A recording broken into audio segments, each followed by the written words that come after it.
Oh, He's still joining. I'm emailing him, and he has. Okay. You know,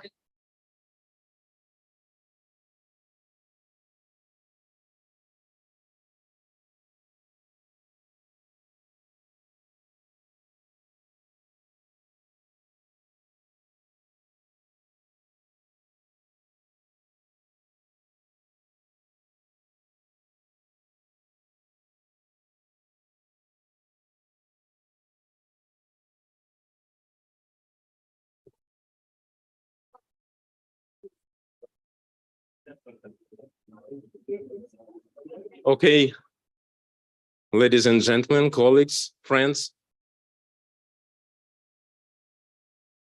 Hello, welcome to our roundtable on Ukrainian studies, state of the arts. I'm Volodymyr Kravchenko, professor at the Department of History, Classics and Religion, and director of the Contemporary Ukrainian Studies program at the Canadian Institute of Ukrainian Studies, University of Alberta. Before I'll start the roundtable on Ukrainian studies, I'd like to invite Dr. Natalia Hanenko-Friesen, director of the Canadian Institute of Ukrainian Studies, and Hutsulak, chair of Ukrainian Culture and Ethnography at the Department of Modern Languages and Cultural Studies, University of Alberta, to open our meeting officially.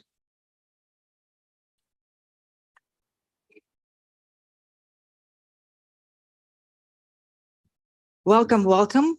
Welcome to those in this room, and also welcome to those who are connecting with us distantly. I'd like to welcome you first and above all to the Treaty 6 territory and the city which we know under the name of Amiskwasivas-Kahikan. It is a land of many native or indigenous peoples and many other peoples, Métis peoples, and we are in position to express our deep respect and our appreciation for everything that has been done in support and promotion of this land by the indigenous peoples. We at the Canadian Institute of Ukrainian Studies understand it very well, a deep connection between the land and the people, and how the rights to the land can sustain people in their culture, and what happens when the rights to the land are violated. We are committed to continuing our work towards a better Canada, towards truth and reconciliation as pursued by all settler communities across the nation. I also welcome you to the University of Alberta and specifically to the Canadian Institute of Ukrainian Studies, which is the home to 11 programs and units, centers themselves recognized as standalone powerhouses, which continue to pervade and provide us with deep knowledge, foundational knowledge about Ukrainians, and their relationship with the world and world affairs.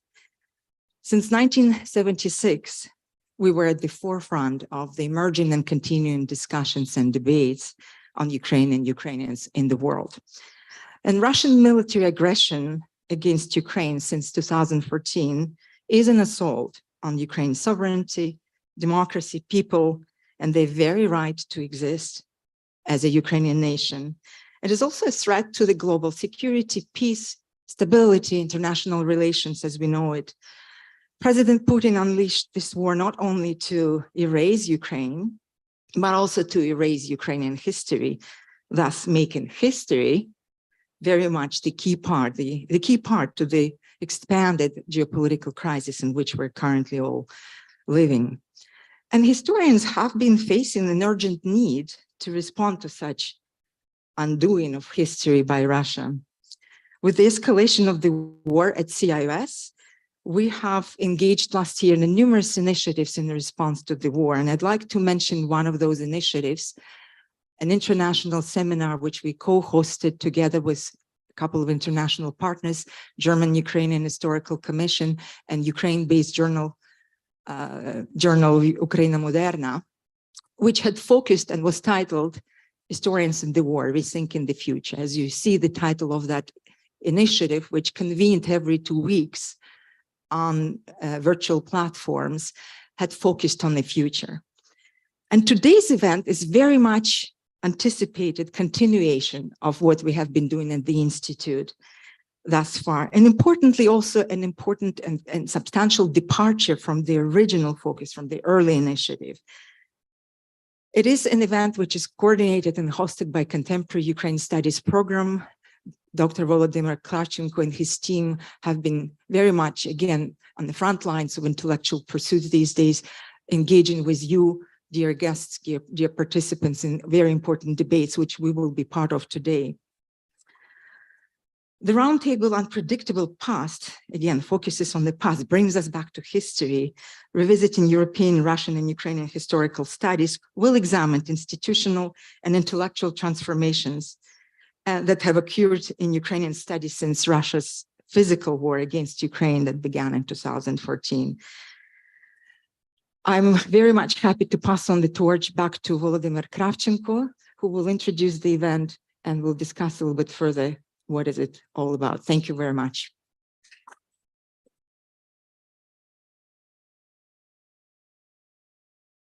Thank you very much, Natalia. In my dual role as the project's organizer and our roundtable's moderator, let me say a couple of words about the concept of the project under the title Unpredictable Past.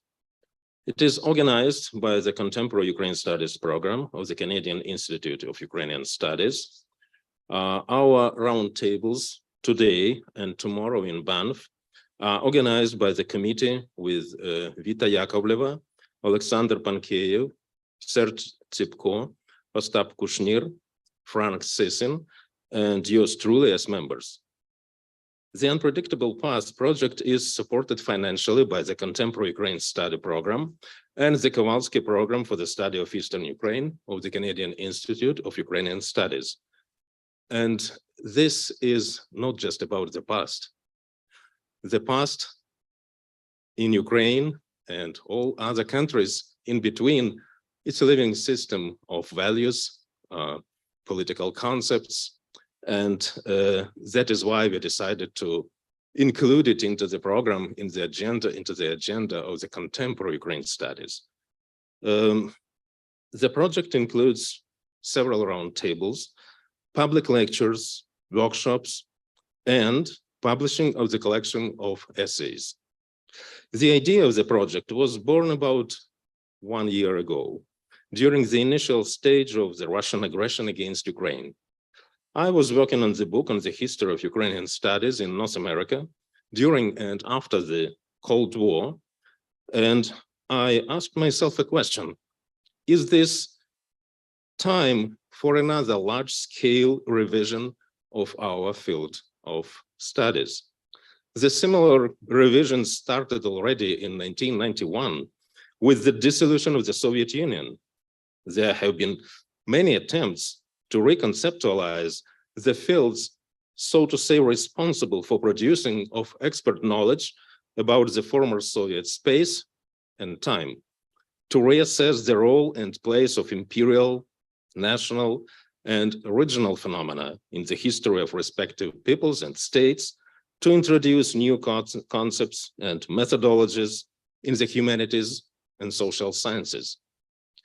The same waves of historical revisionism, both intellectual and political, can be traced retrospectively even deeper back. Like, for example, it happened during and after the two world wars, after Napoleonic Wars, after 1648, and so on. Every time, intellectual revisionism was driven by geopolitical changes. Every time, those changes were accompanied by the reflections on the past. And every reflection on the past, in turn, pointed out to some important changes in collective identities. The question arises, are we facing something similar today? Does the Russian war against Ukraine compel another reevaluation of our professional craft? Of course, it is difficult to answer these questions since we are all involved observers. We are lacking a proper historical distance between ourselves and the objects of our reflections. However, I still believe in the principle of academic autonomy. Even today, I hope we are able to identify many gaps in our knowledge about the peoples and countries in between located to the east of the, so to say, old Europe. Ukraine is still new and poorly understood in the West. Ukrainian history is full of many paradoxes. Sometimes they don't fit into traditional frameworks of Western humanities and social sciences. Suffices to mention the issues of Ukrainian colonialism, nationalism, or the eternal problem of continuity and discontinuity of Ukrainian historical process. But Ukraine can be understood properly only in a broad historical and geographical context. It is covered by the whole complex of disciplines, including Slavic, East European, Soviet, and Russian studies. Thus, once again, we decided to consider both the texts and the context of Ukrainian studies in history. I said once again because we already had a chance to introduce the same format of inquiry 5 years ago when we celebrated the 40th anniversary of CIUS. I still believe it was a good idea. That is why we decided to invite specialists from different disciplines to take part in this project, and we are grateful to those of them who accepted our invitation. The roundtable on Ukrainian studies will be followed by other roundtables and presentations. All of them are designed to shed a light on the state of the arts in the related disciplines and to suggest how to incorporate Ukrainian topics in the mainstream of the Western academia. Our next step is to publish a collection of essays, which, as I hope, will be available for the broad audience at the end of this year.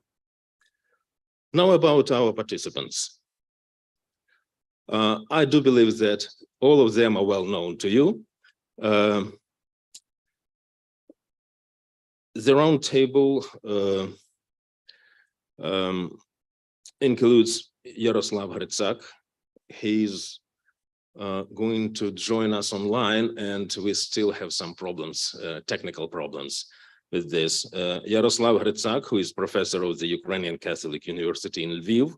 His recent book is Overcoming the Past, the Global History of Ukraine, published in 2022. Olga Andreyevska, professor at the Department of History, Trent University. She's an expert in Ukrainian historiography and Russian imperial studies. Her recent publication is Russia and the Origins of the First World War. Sergei Plokhy is Mikhail Hrushevsky Professor of Ukrainian History and Director of Harvard Ukrainian Research Institute. His recent book, The Russo-Ukrainian War, The Return of History, published in 2023, this year. Frank Sisson is director of the Petro Yatsik Center for Ukrainian Historical Research at the Canadian Institute of Ukrainian Studies.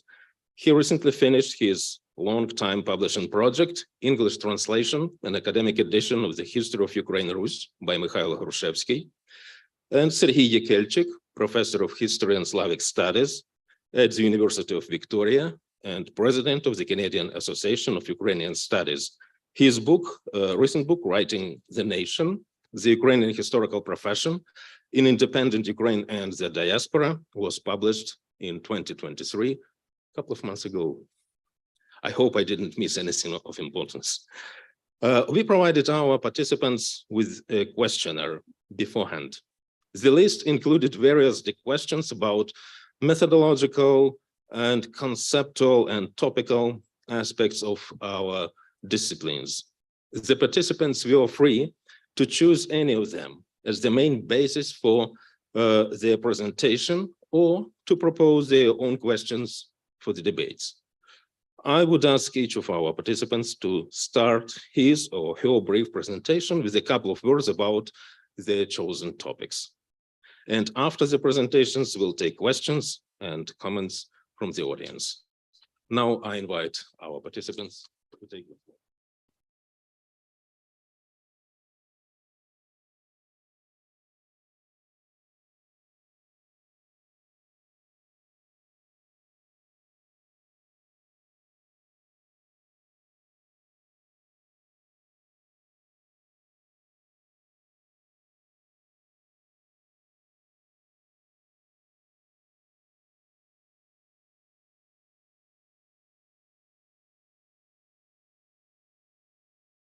So we still have problems with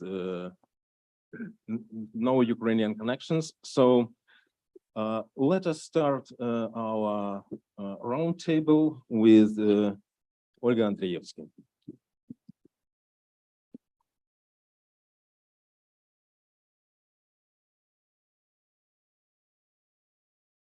Thank you very much, Volodymyr. What I've done is actually formulated answers for the three questions that were posed to us. The first question being, how has the Russian invasion of Ukraine challenged Western disciplines responsible for the production and dissemination of the expert knowledge on the lands and peoples located at the eastern edge of Europe? I want to make clear at the outset that I think what I bring to this discussion is the perspective of someone who has taught Russian and Soviet history at a Canadian university that doesn't have a major center in Russian or East European or Ukrainian studies. I've taught at Trent University for several decades. I've taught undergraduates, most of whom had very little knowledge of this history. So it's a broad audience in a certain way. I wasn't involved in training experts and specialists. I myself was trained as a Russianist and a Sovietologist, though my research interests have always focused on Ukraine in the 19th century and the early 20th century and the Russian discourse on Ukraine. I was part of a large exodus of scholars who studied Ukraine, who went from Harvard University to Canada to work and teach in Canadian universities. Ora Subtelny, Paul Bob Magachi, Frank Sisson, Zenon Kohut, Oleg Hilnitsky, Natalia Pilipyuk, Maxim Tarnowski, Viktor Ostapchuk, Taras Koznarski. The list is actually much longer when we start to include scholars like John Paul Himka, who came from other universities to Canada. Serhiy Plokhy is the only one of us who managed to do this whole process in reverse and to go from Edmonton to Harvard. That we all ended up in Canada is not a coincidence. The reason we all ended up in Canada is because it was extremely difficult, if not impossible, for anyone who worked on Ukraine to get a job in an American university. Even James Mace eventually moved to Ukraine. He couldn't get a position, an appointment, an academic appointment in the United States. There was a much more hospitable environment in Canada. Though, if you know the inside history, there was tremendous resistance in academic circles here as well to Ukrainian positions. I was fortunate enough to be applying for an academic position just as the Soviet Union was collapsing. So 3 decades ago, when for a brief moment, it became apparent that there was something else going on beyond Moscow that deserved attention. And that brings me to the first of 3 points I want to make in response to Volodymyr's first question. We are currently experiencing a decolonization moment in Russian studies, but decolonization is not a new project. Ukrainian studies has been decolonizing Russian history for nearly 2 centuries now, since the beginnings of modern Russian historical writing in the 19th century, when Mikhailo Maximovich went toe-to-toe with the Russian historian Mikhail Pogodin, the father of the idea of the Ruski Mir, the Russian world, over who actually inhabited Kievan Rus. There's been a sizable scholarly literature on Ukraine that's been accessible in English for a long, long time. The Canadian Institute of Ukrainian Studies here in Edmonton and the Harvard Ukrainian Research Institute, after all, have been in existence and publishing for over half a century. So it's really not a lack so much of production that has been the problem or the lack of voices. It's the reception to the production and to these voices. And Ukrainian studies, if we are to be honest, has been marginalized for a very long time in the Anglo world of scholarship. And at best, it was treated as something quaint, something boutique, a diversion from the study of the way the world really works. I was shocked the first time I was called a diaspora scholar. I never thought of myself in that way, but it was an incredibly belittling term. At least I thought of it that way, since other categories of scholars didn't have adjectives appropriate added to their scholarship. In the last 25 years, there's been a burst of scholarship on the Russian Empire and the Soviet Union, work that focused on policy and how the center managed and reconstituted this sprawling empire. Some very good, some very important work has been produced. If you know the field, you know what a sensation Terry Martin's book, The Affirmative Action Empire, was when it first came out. But studying how St. Petersburg or the Kremlin managed their multinational empires and populations is not decolonization and shouldn't be mistaken for such. These are still state-centered narratives. And it didn't lead to a fundamental rethinking of the scheme of Russian history, which in many cases began, and I assume still begins, with Kievan Rus, the study of state institutions rather than historical legacies and populations. So decolonizing Russian history means not just acknowledging the existence of various histories and cultures, but rather critically analyzing and understanding the nature of that conquest. It means shifting the focus away finally from the state narratives. And it means studying history from regions, not just from the metropole. It means studying history from below and not just from above. And it means incorporating voices of those who were conquered and recognizing their own agency. And it means learning other languages. I don't want this to be a litany of grievances, but with my first point, I want to say that there's some excellent scholars out there, young scholars who don't have academic positions, who have begun to really seriously rethink the Russian Empire and the Soviet Union and are creating new paradigms. And my fervent hope is that they aren't marginalized in the same way that my generation was, and they are able to find academic positions. And this, I'm not speaking here merely of people who study Ukraine, but there's some really exciting work being done in the field of the Caucasus and Muslims in the Russian Empire. So that's my first point.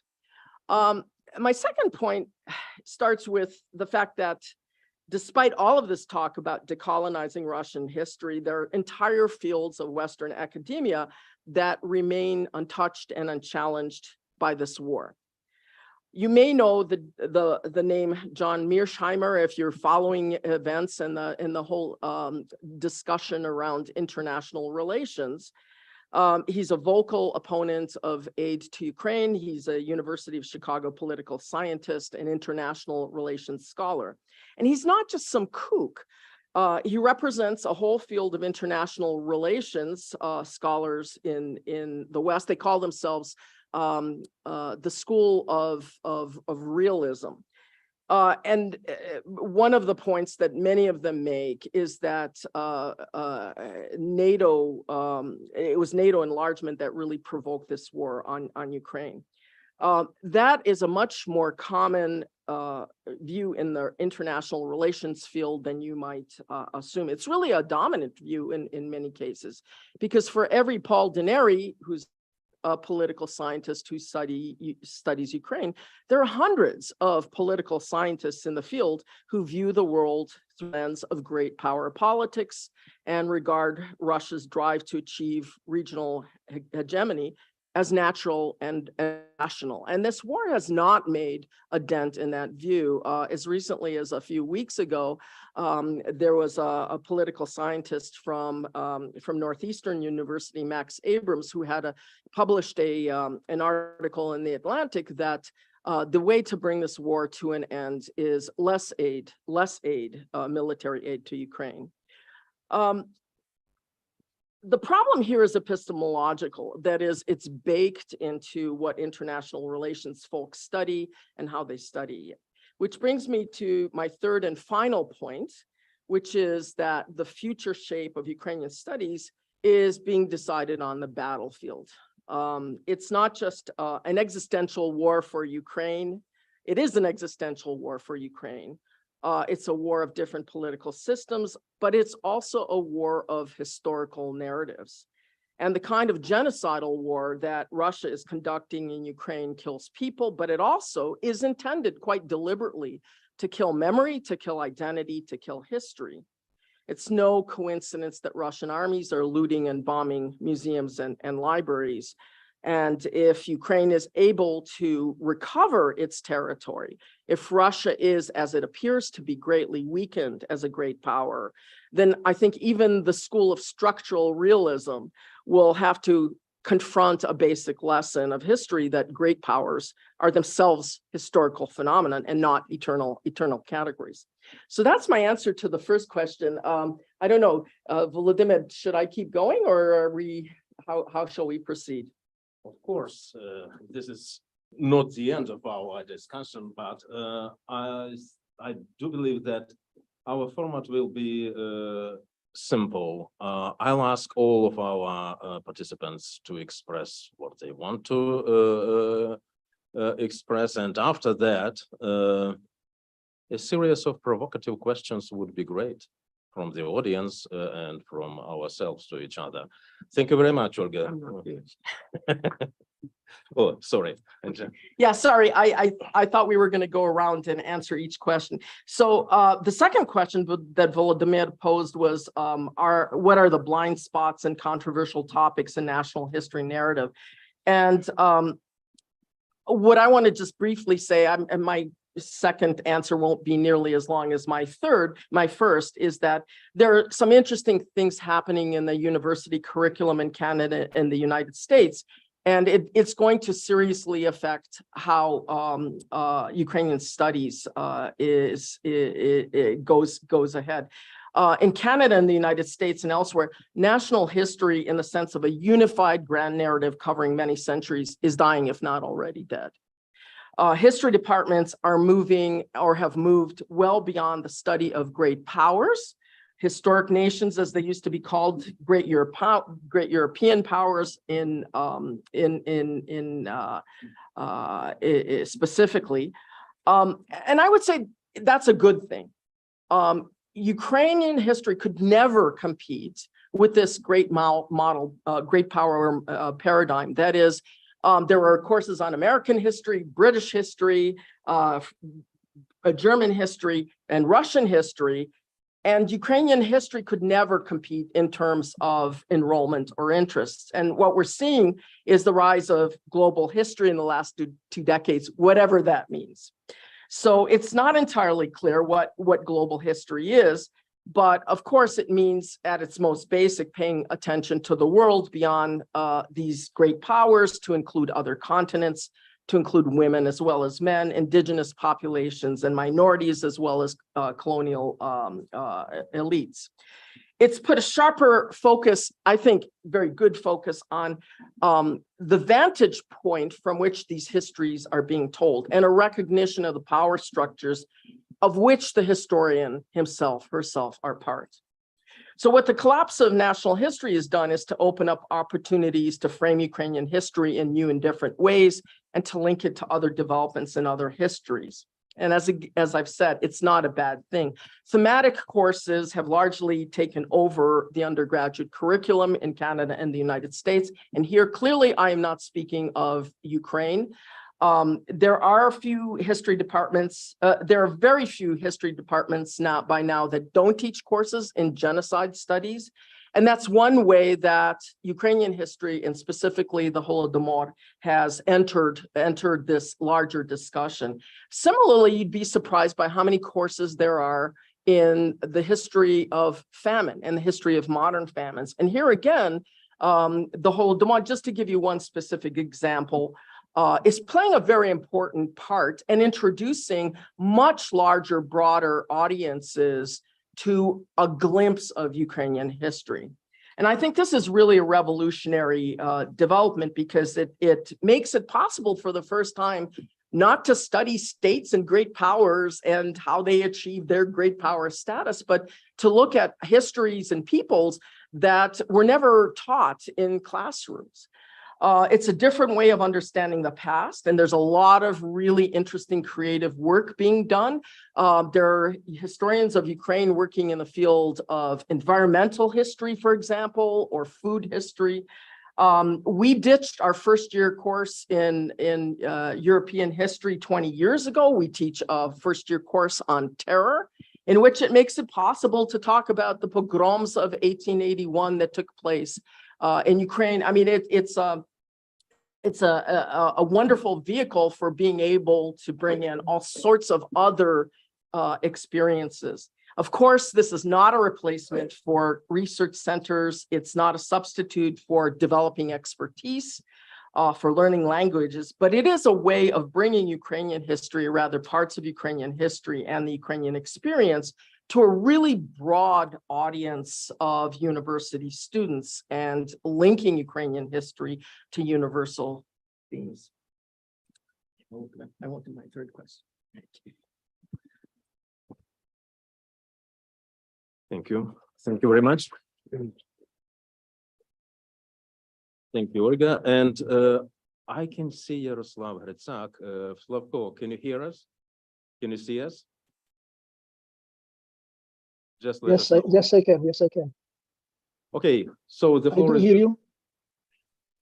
I already. Or you want me to Yeah, I start? already said a couple of words about your recent publications, your position. So, and I do believe that if you can start right now with your presentation, it would be great.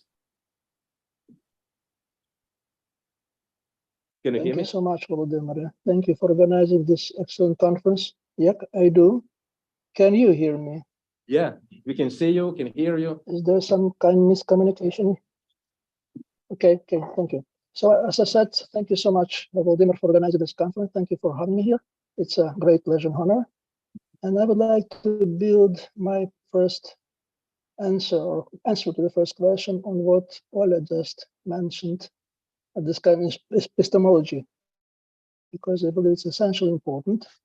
And I would say, don't take me wrong, please, but I am somewhat perplexed by the title of the conference. Why, by all means, you choose to state the past is not predictable? I was born and raised in the Soviet Union, spent half of my life there. And I do remember this metaphor was very popular during the late Gorbachev period. I tried to trace to whom this metaphor really belongs, and I failed. As in the case of his many famous metaphors, there are too many authors. Still, I believe what is clear, this metaphor is a clearly Russian origin, or rather late Soviet origin. I don't mind that we have a conference on the future Ukrainian studies with this kind of metaphor. It may be a subtle irony. Still, I do care, however, about more profound things, which I believe are professional historians. What I mean to say, that this metaphor has been cynically and consciously used and abused by Putin and his spin doctor, above all, Vladislav Surkov, who was directly responsible for the Russian ideology or ideology of Russian politics toward Ukraine. There's an excellent book written by Peter Pomerantsev. The book has a very telling title, Nothing is True and Everything is Possible. The Surreal Heart of the New Russia. Just let me tell you briefly the story of this book and this author.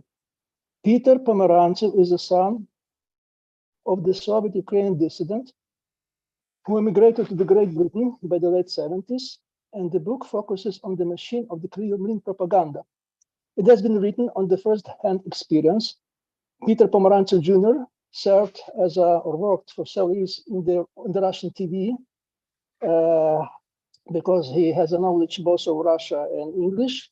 So he was that kind of very handful. And what Pomerantsev says there, that Putin and his spin doctor, they are aware they are lying, but they believe since there is no truth, more so there's no historical truth, everybody is lying as well. So the choice is not between a lie and truth or historical lie and truth, but between the quality of the lies. Who lies better? And Peter Pomerantsev, there's something very important, really, essentially important, claims that Russia is not a country in transition. Russian is a certain type of postmodern dictatorship. This, I believe, is very much important because we're dealing with epistemological issues here. So, again, let me stress that the fact that Pomerantsev, as Pomerantsev said, Surkov was the architect of the machine, ideological machine that was used against Ukraine. And until the February 24th, he was responsible for Russian politics toward Ukraine. Luckily enough, Surkov has completely failed in his predictions that Ukraine was not a viable nation and could not withstand the Russian aggression. The rumor has it that he was punished by Putin by an arrest interrogations. In any case, he disappeared from the scene. And I believe that in this sense, their ignorance of Surkov and Putin is our part. So what I'm saying here, that there is alternative concept, a concept which is very important for the future of Ukrainian studies as a part of global studies. And this is presented by another book of my favorite. This book has a very telling title, Telling Truth About History. It has been published 30 years ago by 3 ladies historians who stood at the cutting edge of historical studies. The first was Joyce Appleby, who was specialist in American history. The second was Lynn Hint, who works on the culture of history and focuses on such topics as gender and Afro-American history. And Margaret Jacobs specialized in the history of science. So what 3 of them were telling and arguing that truth, especially historical truth, is possible, even so is not absolute, it's worth struggling for. It may be some kind very distant of what I'm going to say, but still will bring me to the major point of my presentation, the future Ukrainian studies. More importantly, they pronounce that postmodernism as a theory, as an approach for humanities, is already passé. Probably their pronouncement was premature. The pronouncement of death of postmodernism was premature.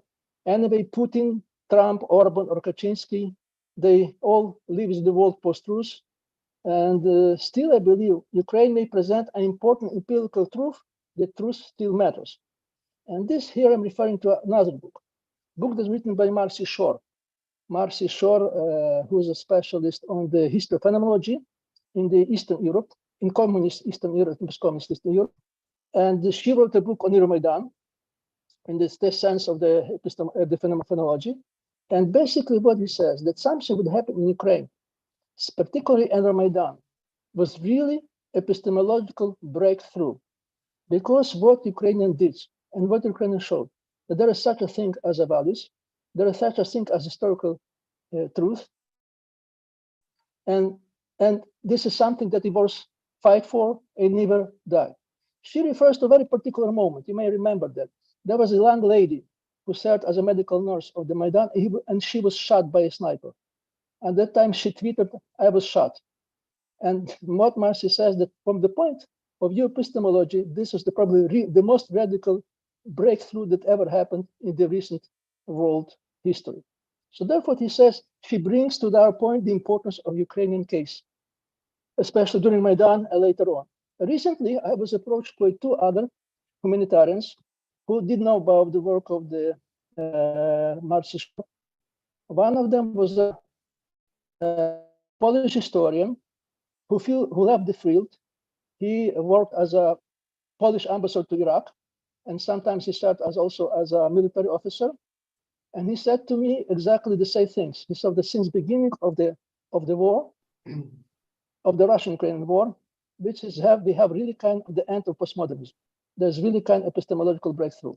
The same thing was told to me by another friend who is a philosopher from Holland, who is very much specialized in this kind of issue, but he used what's called applied philosophy. So what I believe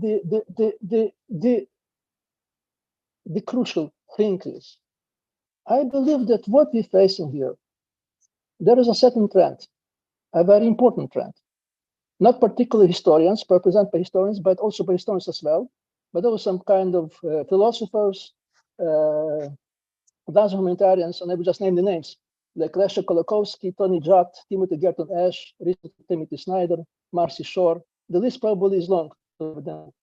But what is, even so they focus on Ukrainian history directly, in one way or another, they dealing with Eastern Europe, and they believe that this is a region that may have a very important contribution to understanding of the global history, and also this kind of epistemological turn, shifting of paradigms against what we think as the past. So I believe what the CEU's Canadian Institute of Ukrainian Studies and also Harvard Ukrainian Studies has done since the very beginning, and I believe still does, through the principle of the founding fathers. I mean the project of Rethinking Ukraine, initiated by the founders of academic Ukrainian historical studies North America, the famous trio, Omelian Pritsak, Igor Shevchenko, and above all, Ivan Lysek Rudnitsky. I believe that rethinking past, the ability of the past, deserves to be a legitimate title of our conference and general motto of our profession, especially under conditions of nowadays Ukrainian-Russian war. To conclude, I believe this is nothing really original to say, that this war is a game changer. Or as Olaf Schulz put it, this is Zeitenwende. Among many things, it also signifies a very important epistemological threat. Whether we Ukrainian historians and historians of Ukraine will use this opportunity or not, among other things, it depends on the aims we define for themselves. Therefore, a conference like ours is essential importance for definition of these aims, and I would like to thank organizers of the conference for the excellent idea. Thank you.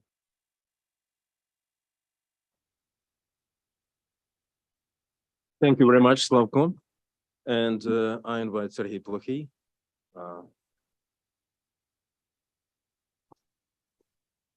Thank you very much. Thank you for this invitation. It's a pleasure to be here at the University of Alberta and take part in this panel. I will go back to the tense months before the start of the war, when I believe quite a few members of this panel participated, and people in the audience as well, participated again and again in endless webinar sessions on the war, when the war is coming, what to expect. And my own experience was that most of the experts that were there were experts certainly on Russia, on NATO. When the military aspect was discussed exclusively, those were experts on the Russian army. The impression was like the really Ukrainian society and especially Ukrainian armed forces didn't exist. We now know that they both existed back then. We know that they exist today. And now at least the situation in the United States is that most of the observers in academia, outside of academia, know that and ask questions. How did we miss it? Why didn't we expect the Ukrainian resistance on that level? How did we miss that there were Ukrainian armed forces? And the answer that came out slowly after recognition that there were major misjudgments was that, well, what the military experts were doing in particular was counting tanks and artillery pieces. And that's a good beginning. But when it comes to the morale, when it comes to understanding the society, when it comes to understand the politics, that's where there was a gap. And this is now more or less a mainstream view, which really creates an opportunity for people with expert knowledge in the field to contribute to this discussion. So there is a request for that sort of knowledge. And very interestingly, and maybe counterintuitively, a lot of that knowledge and the questions are asked not necessarily, of course, for military experts as well and political scientists as well, but for historians in particular. Very, very important work that has been done by Tim Snyder and Applebaum, and the interest that it is out there in the explanatory framework for how did Ukraine, Russia, the world got into that war, what would be next.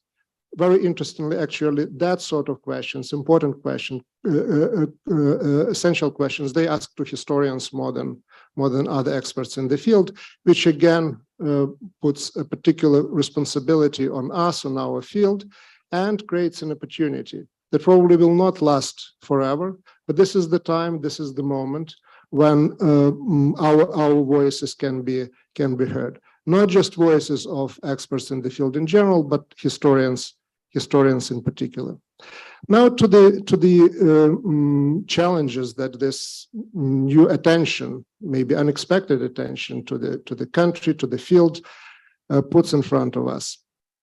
They manifested themselves already before the start of the war, with publication of Vladimir Putin's essay on historical unity of Russians and Ukrainians.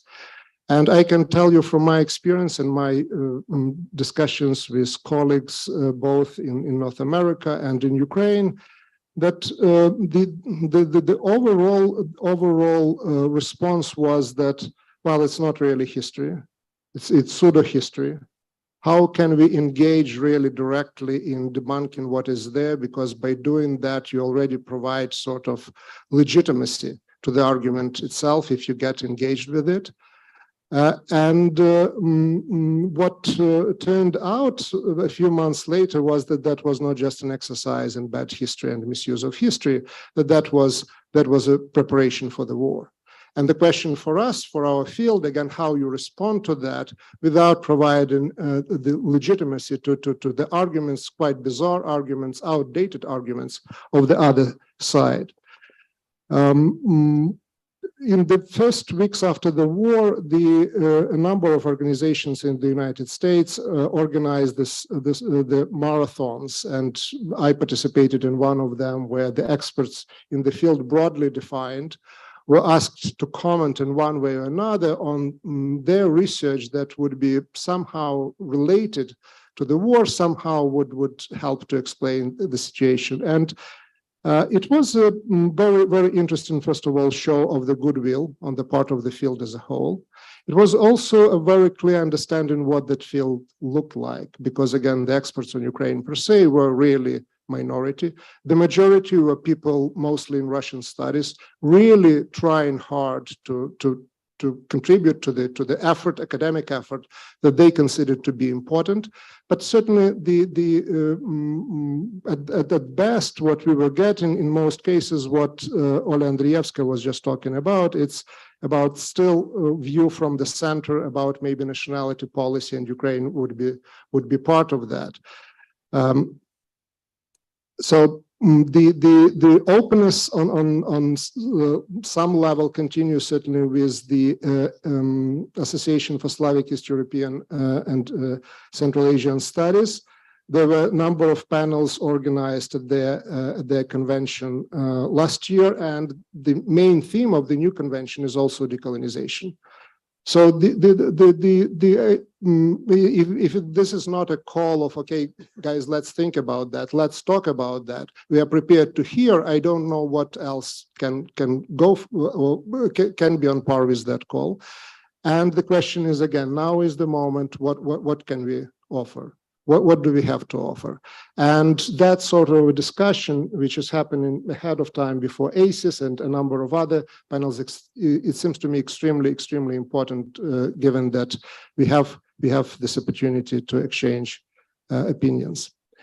One thing that is obvious, and again, Ola was talking about that CAUS, Harvard, the experts in Ukrainian field have been working on some form of decolonization of the either Russian, Eurasian, or globally defined studies.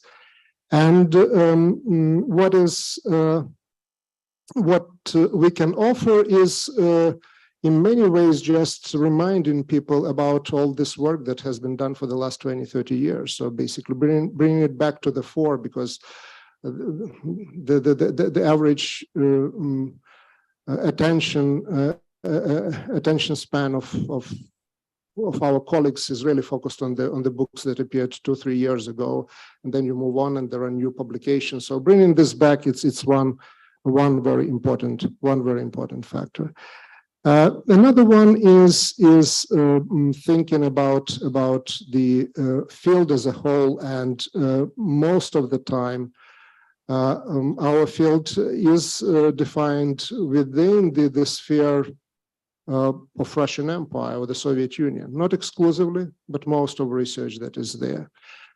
The first history of Russia as an empire appeared only a few years before the fall of the Soviet Union, and it was Andreas Kappeler.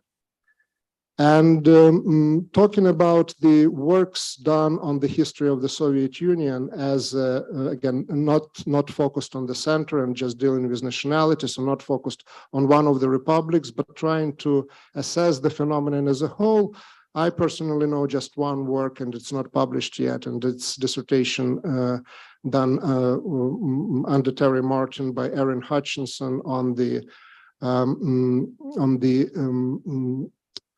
rise of cultural nationalism and writers in the Soviet Union. She reads 5 languages of the former Soviet Union. So it's Ukraine, there is Russia, there is Moldova, there is Armenia, and so on and so forth.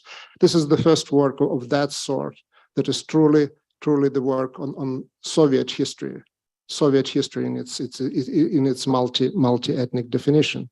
So that task is ahead of us. And what is also very clear when it comes to the field of Russian Eurasian history, that it missed its decolonization turn. That certainly happened in case of European history, in terms of French history.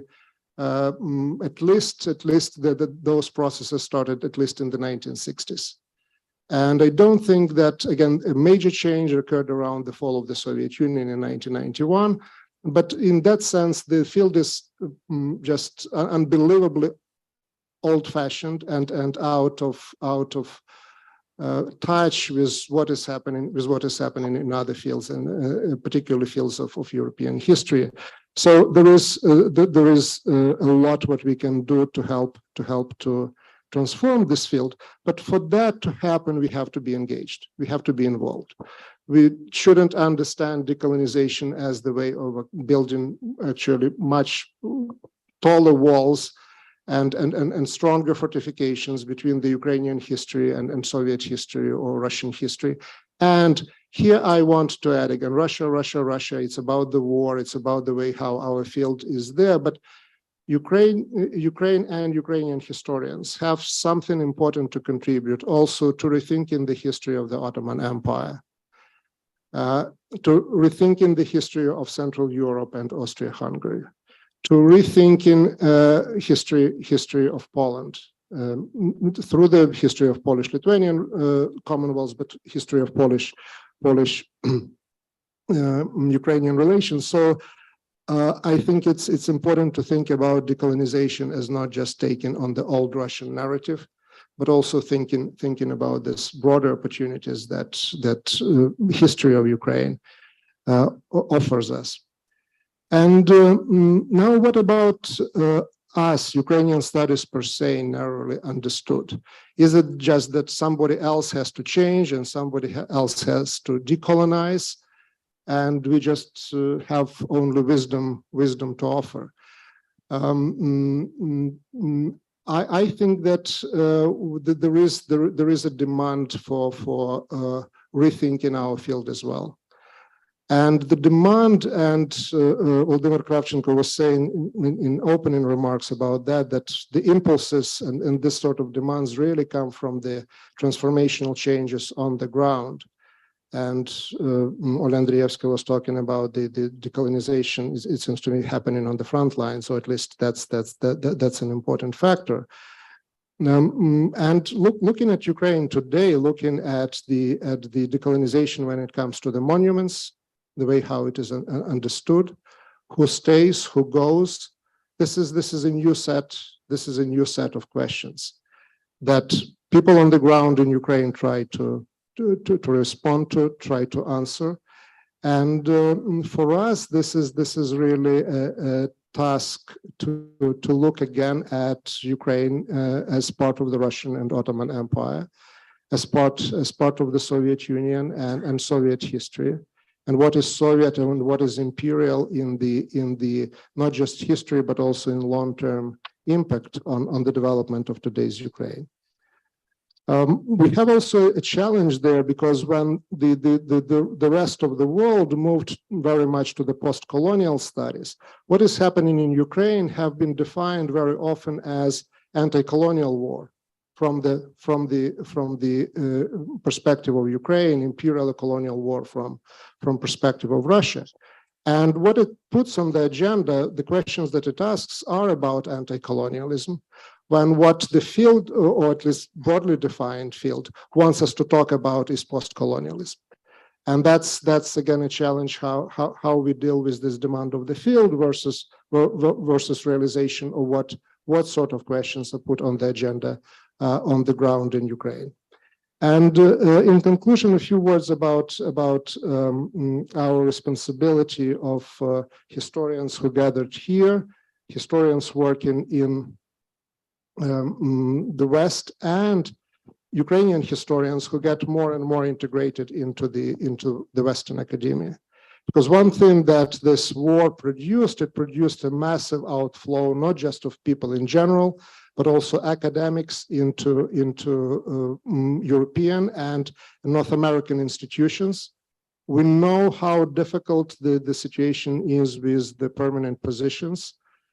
So the chances are that most of those people will not stay there. They will come back, and they will come back whether they want that or not, transformed in many ways through their experience of living, teaching, studying, trying to fit into or rebelling against that new environment. So to a degree, war produced a group of people who think or want to think in the same terms, larger than existed before, and created conditions for building bridges between the West, Europe, and Ukraine that didn't exist before. And that broadly defined group really can perform the leading role of transforming not just the field of Russia, Eurasia, but also Ukrainian studies, and not only for us here, but also for Ukraine. So this is the moment. The challenges are huge.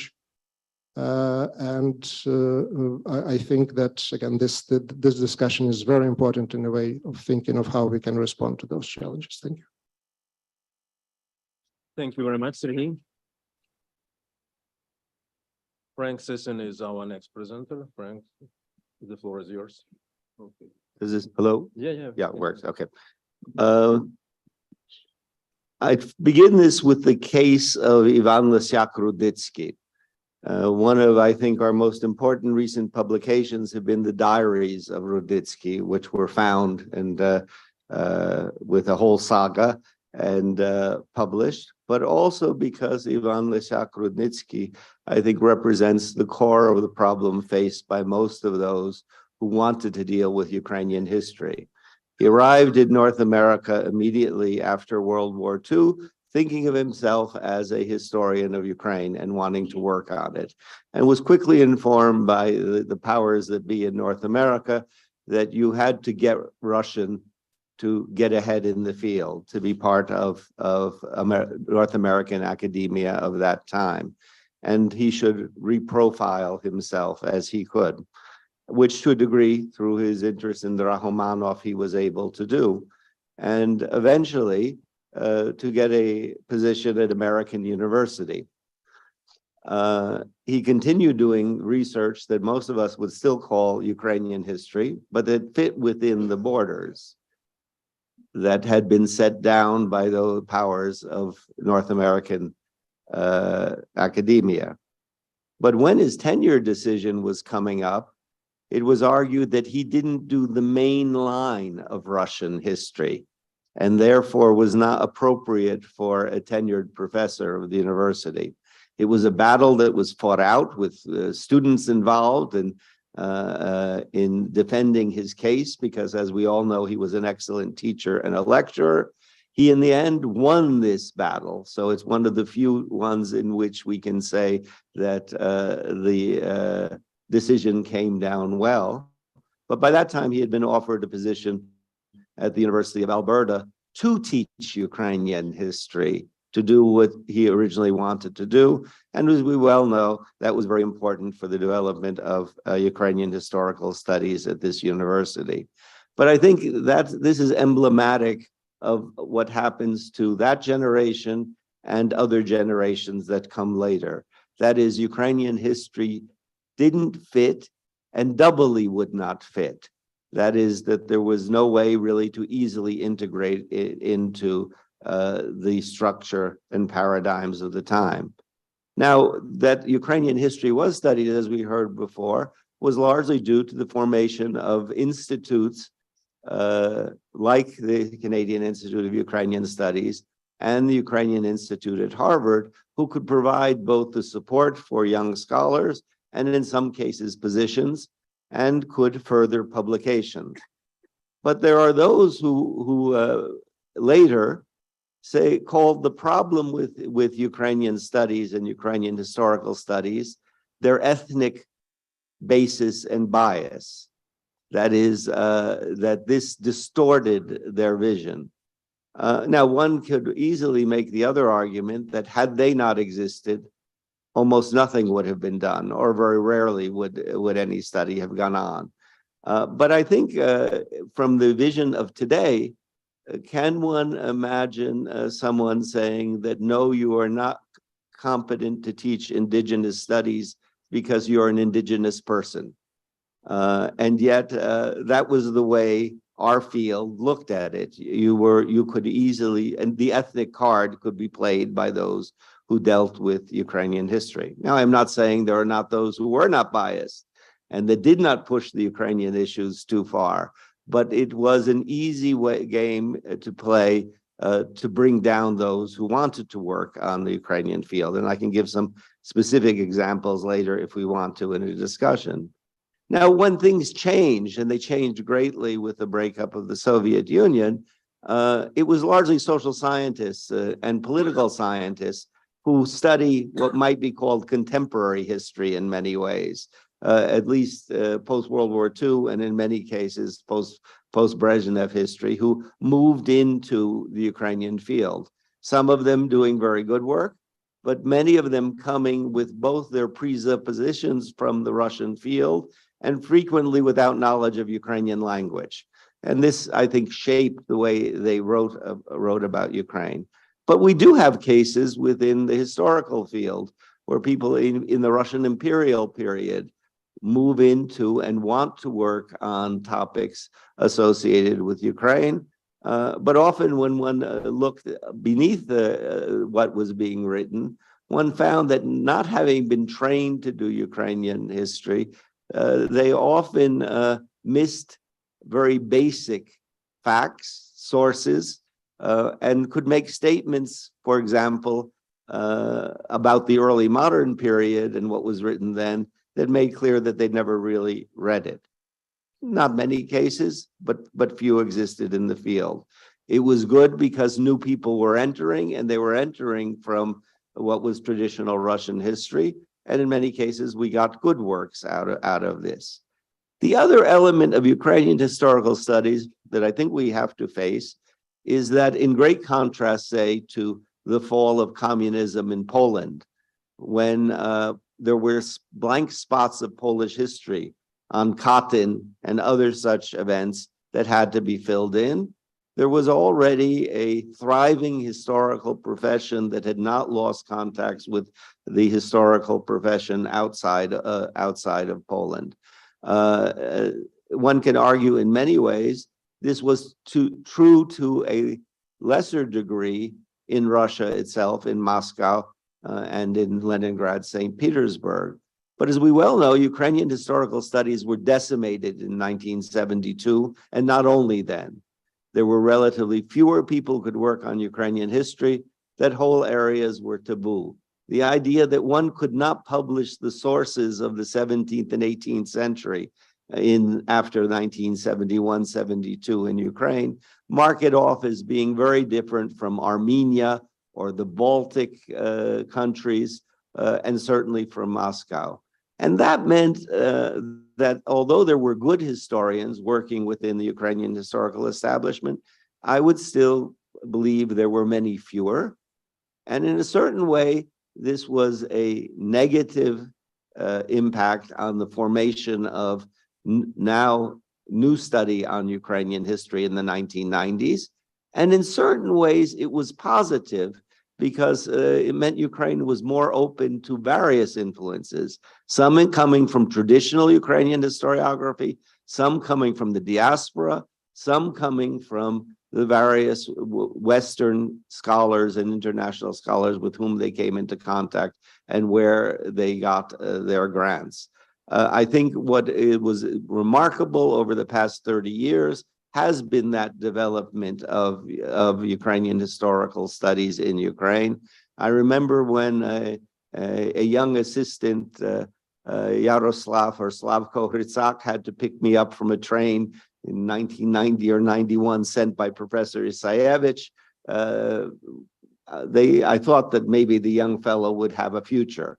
And it turned out he and many others did have a future and have influenced all of our thinking on Ukrainian history.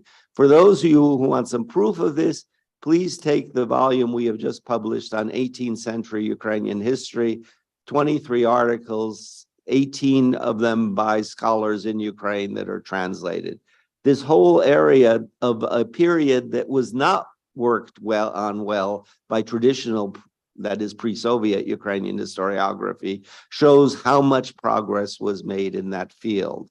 And so we can see that as an accomplishment. We all, in looking at Ukrainian history, we have to deal with many paradigms. Our question that we got for this session dealt with areas on the edge of Europe.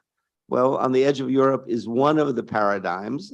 I think at the moment, obviously, one that's going to be central in Ukrainian political life as it tries to move from the edge a little closer, at least into the center. Maybe it can hop, skip over Hungary and declare itself more European in that sense, but also in a way, like all these paradigms, potentially dangerous. It makes us forget Black Sea studies, which are extremely important, other understandings of how one can conceptualize Ukraine as relating to Balkan history, thoughts about the specificity of Ukraine and its relation with Kuban and areas around it. We also have the Eurasianist problem. With my good friend Mark van Hagen, I had decades of close and non-contentious work. But when he picked up Eurasianism as his model for how we could move Ukrainian historical studies and general historical studies forward, we had rather contentious discussions on it. I must say, although it never fully, towards the end of his career, he was willing to say that perhaps Eurasianism had some problems he had not conceived. And we know the problems that it has caused and does cause. I come out of a tradition that is firmly based in the world of Oskar Halecki and Polish historiography that conceived of East Central Europe. And Halecki, on his writing his limits and divisions of European civilization and transatlantic civilization, conceived of the field of East Central European history. And certainly in the many years that I taught courses at Harvard, Ukraine was squeezed in my paradigm into East Central Europe. So you could leave out Muscovy and much of Russia and see Ukraine as more closely related, not only to Poland, but also to Austria-Hungary and Prague. It's a model that continues on in some circles of Polish historiography. And of course, we have the paradigm of Russophilia. Now, Russophilia is not a bad thing. To be a Francophile isn't generally, we view, very good for people who teach French literature or love French culture. Many people love it.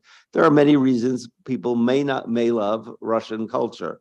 The problems with this is it became a blinder in the field, and it particularly made many scholars blind or unwilling to see the colonial elements and as well as at times the chauvinistic elements of Russian culture.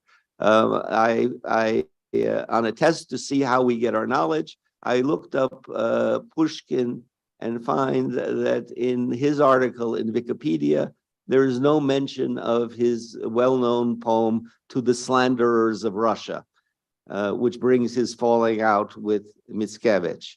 That is, Wikipedia is not what I send my students or send students to look at, but it does tell us how knowledge is created and tells us these problems. The other element which was historians got involved in is the cross between political science and history began to break down with all of our various revolutions in Ukraine, from the Orange Revolution through the Maidan and to recent events as well. That is, as in certain ways, our disciplinary divides are breaking down in the field. As well, the tradition of what is history changed. After all, I began my own graduate studies at Harvard at a point when history of Russia ended in 1917. Everything else was political science. We've got to see that the two are closely connected. But we had many who suddenly became commentators on Ukraine. Yeah, and here, a element in which specialists in Ukraine were sometimes not called in because they might be biased. So instead, one could hear Stephen Cohen announce that, of course, the city of Kyiv supported the Maidan because Kyiv is a Catholic city. And this was, as I think I have the correct source, is what NPR public television could put on. Much of this did not get challenged. And it showed at this point the lack of successes we had had in Ukrainian studies in reaching at least a point where there could be an open discussion and what I would still call facts could be checked. So was that a failure of our field? Did the experiments in working on Ukrainian history, were they successful or not? I think the greatest success I go back to is the developments in Ukraine, and that Ukraine became the center of where Ukrainian histories were being studied, as well as in surrounding countries, above all Poland. The tremendous growth of Ukrainian historical studies in Poland, the degree to which Polish studies, also Polish scholars did, particularly in the 1990s, serve as mentors in much of the way that Ukrainian historical studies developed. It extended beyond that, and indeed it extended into Russia as well, at least the beginnings of the study of Ukraine. This would at least provide other visions of the field. Then, not to take up too much time, in answering our other questions, I will only merely say this. One, when Putin's statement came out, many people dodged the issue. They said, this is propaganda, and so we historians will not answer it. But if you look in the catalogs where they teach at universities, you will find frequently they start the history of Russia sometime in the 9th century. You know, the first course they teach is 9th century to, by now, to the 19th century frequently. There were all too many people, and here I would argue probably in literature more than history, who believed in many of the early elements of Putin's vision, that there was an old Rus or old, whatever we will call it, people, that there is a point where it breaks down, and really had no place for Ukraine in their narratives. So I think there was a way in which this was not done, although specialists have long challenged it. We only have to look at Chris Raffensperger's recent works, placing Rus, and here, of course, Kyiv Rus is really a 19th century creation. We have to be careful of our terminology, within a European context by study of dynasty, but also societies. A whole revolution of the field of medieval studies that has very little impact on all those people teaching Russian history who were trained on 19th and increasingly on Soviet history, who don't go back to read this when they rethink of this. And indeed, who, as Chris has said, could profit much by studying Hrushevsky's works, because some of the issues that are of importance appeared in those as well. Otherwise, I agree with the statements that Serhiy Plokhy made about putting in various contexts, the rethinking of Polish history, which is going on.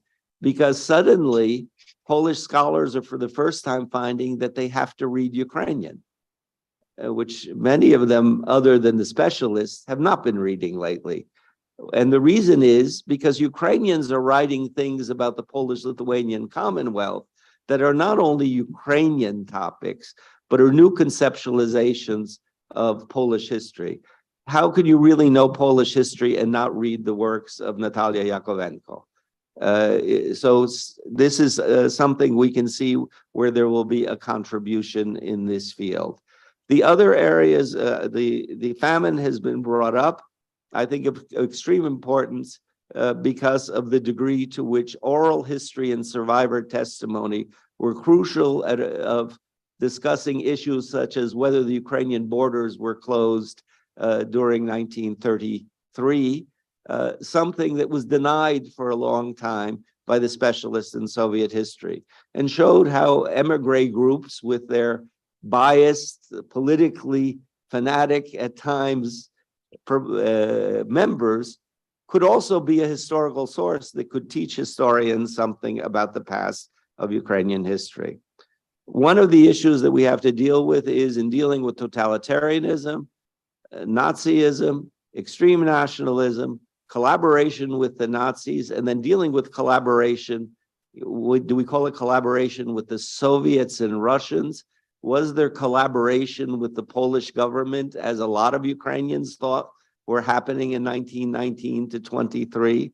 We had to deal with all these fields, but as well the decommunization issue, which we now, I think, many historians who were very critical of Ukraine's decommunization would now only wish that Russia had made some of the similar mistakes and maybe would have stepped a little further on the path of really dealing with Stalinism. And then finally, periodization. We still need to deal with the periodization.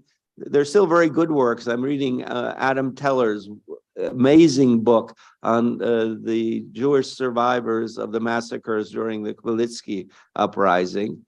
But I notice he still uses 1654 as the end of the day of the Khmelnytsky uprising. That is, his vision comes via Russian history as to how you periodize events in Ukraine. So I think Ukrainian historical studies could offer much in that field. And then the only thing that I will mention and finish this is to say, when dealing with courses on the East Slavs, Rus, and East Slavs, of course, is a tricky term, really is only a linguistic term. We are distorting the past, but East Slavic is a category that modern philologists created. Nobody knew they were an East Slav in the 10th or 12th or 13th century. But our colleagues in German or French history no longer spend a lot of times trying to figure out how much Karl der Grosse or Charlemagne's empire was part of their national history.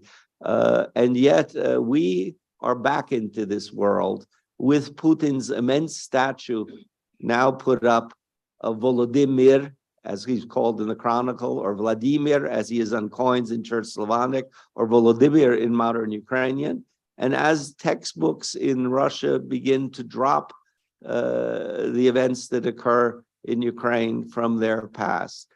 So I think we will, I fear, long have to deal with these myths and the return to the past in this as well. Thank you. Thank you, Frank. And now let me invite Sergei Yekelchik to take the floor. Thank you again, Volodymyr, for having organized such an event with the help of your very gifted assistants, a very topical event. And speaking last is a bit of a challenge on a panel with such distinguished colleagues, because they have already made quite a few of my really important points. But let me try to approach it from a slightly different end. So when we think of new historical narratives and revising the traditional way of teaching history, the current wisdom in the field would be that we need to explore more transnational or entangled history.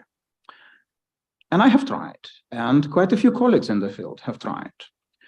But today, when I think about it, it occurs to me that perhaps in the Ukrainian case, there is certain injustice ingrained in such an expectation, because transnational or entangled history wouldn't really challenge the empire, but it would instead force the Ukrainian history to remain in the passive mode, in that Ukraine is, in fact, a recipient of certain transnational trends delivered by modern economy, war, genocide. Well, the Ukrainian history is very obviously entangled with the Russian history. But would that be indeed the way forward for the field? Or would it be just another convenient excuse for justifying the empire's presence and the empire's perhaps cognitive dominance in the explanation of Ukrainian historical process? When I'm also thinking, like quite a few of us do today, about that debate from the early 1990s, initiated by Mark von Hagen's article about Ukraine, whether Ukraine has a history, and some of panelists participated in that debate. I'm also thinking that the proposal that the strength of Ukrainian history was to be found in its ambivalence, while very constructive generally, for the particular imperial situation in which Ukraine found itself historically, is again not necessarily helpful. Because you see, if Ukraine has to accept its ambivalence, with that ambivalence also comes a reflection of cultural hierarchies typical of the empires. And also the acceptance of Ukrainian ambivalence and permeability of borders doesn't really challenge Russia. It only really challenges the traditional national paradigm narratives of Ukrainian history. So that seemed to be a little bit one-sided. But then, of course, in recent decades, or particularly in recent years, the notions of new imperial history and decolonization have been introduced into the field.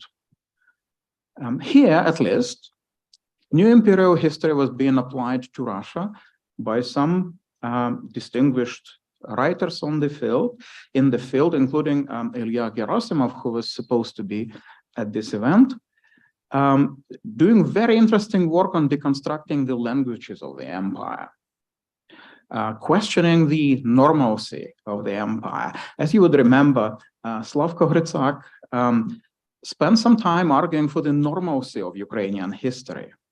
Well, here we have scholars in the field arguing against the normalcy of the empire and for the examination of imperial situations as practices. So with these new trends now arriving on the scene, could possibly be the answer for Ukrainian historians. My modest proposal would be for epistemic sovereignty. And that notion does come up in Ukrainian debates on social media, so it's not necessarily formulated in this way. What would epistemic sovereignty mean? That would be the assertion of Ukraine's right to decide what kind of fights it is going to fight in the field of historical narratives and whose language it is going to speak, both in the terms of vocabulary and in the terms of the actual Ukrainian language of publications being accepted in the world.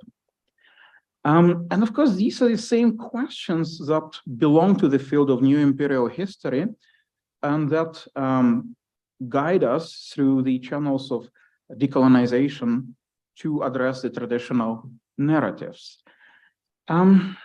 Such an experience of epistemic sovereignty would actually challenge the two traditional quote-unquote partners of Ukraine in these grand narratives. One is, of course, Russia. Putin's article in the summer of 2021, which he has referred to, and so many of us have commented about on social media and mainstream media and whatever, essentially would not be a good example of transnational or entangled approach on the Ukrainian side. It wouldn't help us in the Ukrainian response to this narrative, to Putin's narrative, to bring up the transnational or entangled history. But if we actually emphasize the Ukrainian agency in writing and speaking about Ukraine, then this dilemma is actually turned around to show that it's not, in fact, that Ukraine needs to explore transnational because Mr. Putin says so, because his narrative, in fact, fits with a transnational paradigm, because his point is that that the West has been trying traditionally to undermine the Russian-Ukrainian eternal friendship and unity. So if you turn it around against him in the mode of new imperial history and decolonization, let us put Ukrainian agency first. In this case, it would turn out that it is Mr. Putin who is being reactive. He reacts to the Ukrainian challenge, and his reaction demonstrates that Russia really cannot exist in the way it imagines itself without Ukraine. And of course, the war and the most recent all-out invasion demonstrate very clearly that these are not just the narratives. These are the actual practices of imperial rule that Ukraine is actively fighting against. But then perhaps Europe is another category that we need to bring into this analysis. As you know, the notion of the European Union, or Europe more widely, has been used in Ukraine as a metaphor of sorts, standing for the notions of the rule of law, democracy, struggle against corruption. The way the notion of Europe functions in Ukrainian discourse is quite a bit different from the reality of the European Union, how the European Union functions. So this is actually a very interesting moment of Ukrainian national imaginary, how Ukrainians position themselves in the world.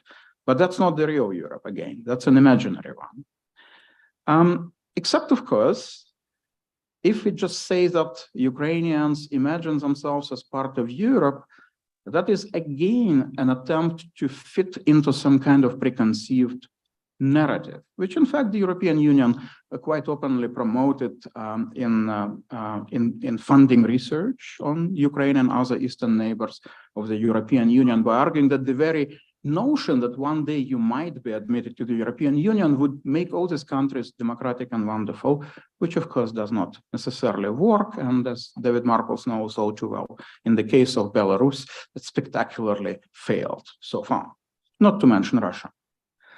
Well, but then perhaps the problem is that Ukraine needs to articulate its own vision of what Europe should be. And this is what has been happening in the course of this, particularly since February 2022, because the Ukrainian authorities, individual Ukrainian opinion makers, cultural figures, historians, some of us on this panel, kept telling the European audiences that Ukraine is fighting for a certain type of new world, for a certain notion of the West and Europe. Europe then needs to be held accountable to this idea, this ideal notion of Europe that Ukraine imagines. And of course, as you realize, recent jokes on Ukrainian social media about we should not really be longing to join the NATO, let the NATO ask us to join, meaning that the Ukrainian armed forces are so much better than the European armies are. And of course, it is a joke, but every joke includes an important component of cultural practices. And here we are, turning it around, producing the Ukrainian agency, telling Europe that it needs to want Ukraine in order to be Europe. And then, of course, I haven't been talking too much about decolonization so far, but a new vision of Ukrainian history would also challenge the post-colonial paradigms. And this is actually fairly obvious when you speak on this topic with colleagues who do post-colonial studies, especially in Anglophone literatures, let's say, because the Ukrainian post-coloniality is primarily about asserting Ukraine's place in Europe, which is in fact very strange, because in post-colonial studies, Europe is the colonizer.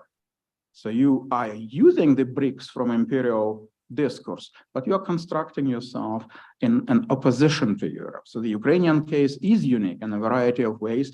It doesn't fit directly this paradigm, challenges this paradigm to produce a different one about imperial political and social and cultural hierarchies, because present-day war demonstrates to us that the Russian attitude to Ukraine could include the notions of racism and genocide.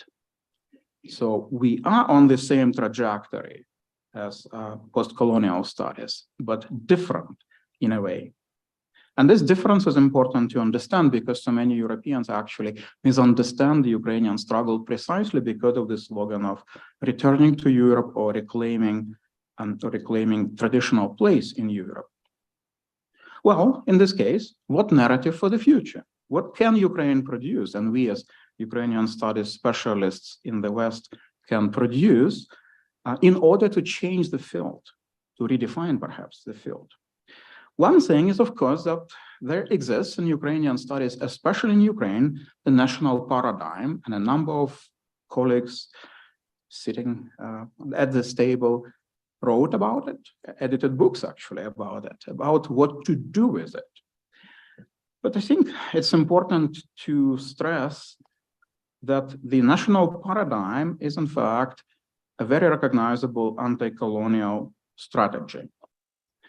And for whatever expectations in the world that Ukraine transitions to the post-colonial mode, there's certain moments of that, like, Jewish Banderites, Żydobanderivцы. This is that kind of hybridity, that kind of a new identity which emerges afterwards. But generally, if we reach out into research on colonial and post-colonial situations, it's impossible during the war. It's impossible with the lack of engagement from the colonizer, and especially when the colonizer attempts to exterminate you. It's impossible under such conditions to transition to post-colonial vocabulary. So Ukraine is locked for now in anti-colonial vocabulary, and we need to acknowledge that. And of course, as one of the scholars who, when decommunization came around, my initial response was, and it was in a variety of interviews too, that it is really about decolonization, right? Because Putin was not a member of the Politburo. Catherine II was not, in fact, a Bolshevik. So it is a larger set of colonial relationships that we will be examining. But it cannot really complete the process. We cannot complete the process in the middle of the war with a lack of engagement from Russia. So in this case, what is that new approaches that Ukraine can offer? Well, off the top of my head, Marcy Shor's book has been already brought up at this panel, and she speaks about the return of metaphysics. But I think what she really means is, in fact, the revival of the faith in society, and civic society, in the possibility of social and political change through social and political activism. And that is fairly important because when we try to build in the Ukrainian narrative into the world history, we very often go around speaking about World War I and World War II and genocide, the famine. These are indeed the crucial points that emerge in such a discussion. But nevertheless, the recent revolutions and the war demonstrate very clearly that there is more.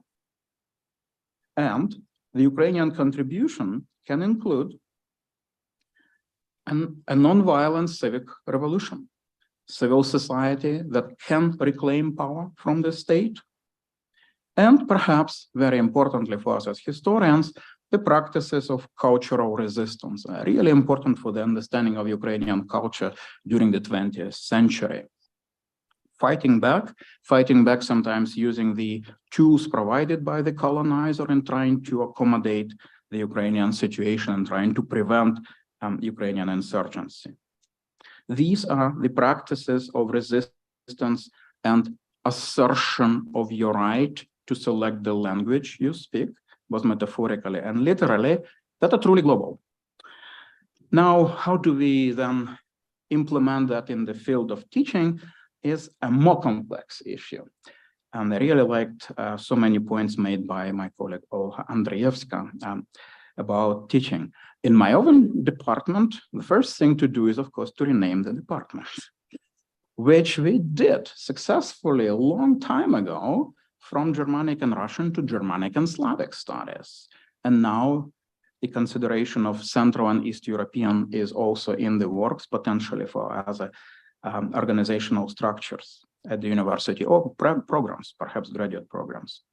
But then, of course, the courses you create would not be the traditional ones. So the big challenge is introducing Ukrainian topics in Imperial Russian history and the Soviet history. But that is, in fact, made possible by the discussion of these contributions. We now finally see the significance of Ukraine.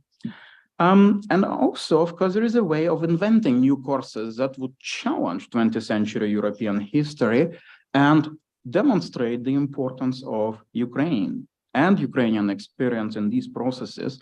And in my own teaching, perhaps the most telling, most advanced example of that thinking is the course on the Eastern Front in World War I and World War II, in which I talk a lot about Ukraine and try to show that the empires developed similar policies in more ways than one towards the same region. And of course, I also teach the genocides, and my spouse teaches history and memory in Eastern Europe.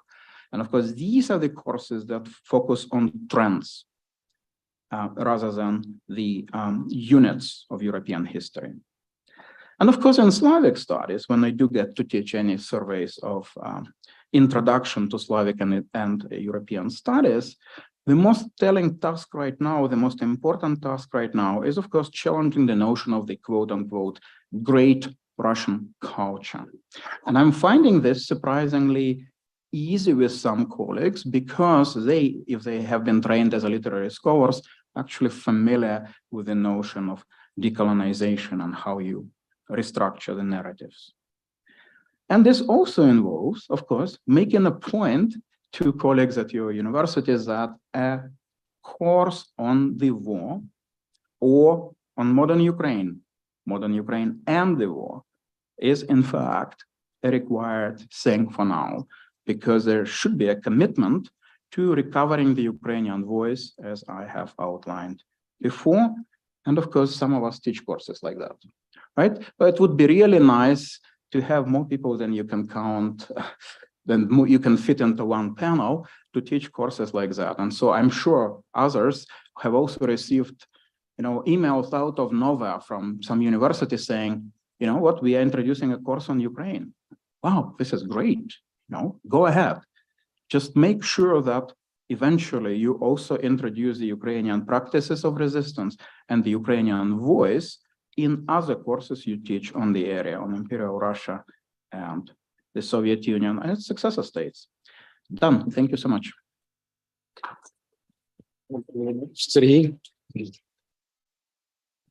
Thank you very much to all of you for your wonderful and insightful presentations. They make me think about many limitations and gaps in the questionnaire we provided you with before the conference. But now it's time for questions, comments, and I'm ready to take the first round of questions from the audience. Please just indicate and don't forget to state your name before asking questions. Nobody? Time for lunch? No? Anybody? Okay, since... Oh, hey there. Thank you everyone for this very enlightening talk. This is sorry? Oh, my name's Henry Brown. I work up at CIUS. I'm a postdoc. My question is just sort of a general question about, you guys have any advice on how to operate in a field where perhaps your methodology or perspective is not dominant and potentially even generates very hostile reactions from more senior scholars, kind of how you navigate that profession?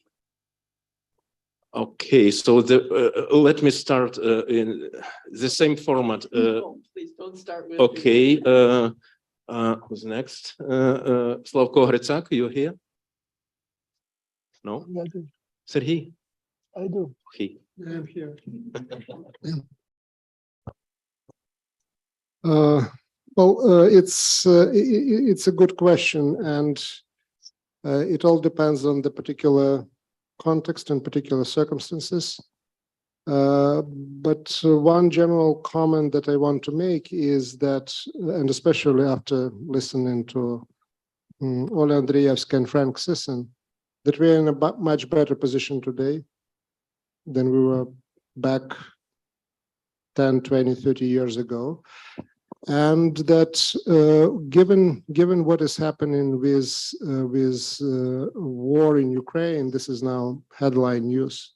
That's something that students want. And this is opportunity for us, and again, as he was just saying, to talk not just about the war, but also talk about the Ukrainian society that is there. So my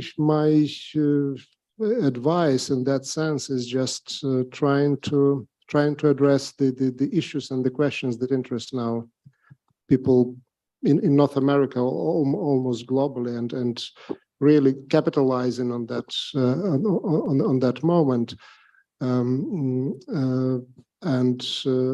I guess that's the only thing that comes to my mind. Thank you. Sergey Yakelchik.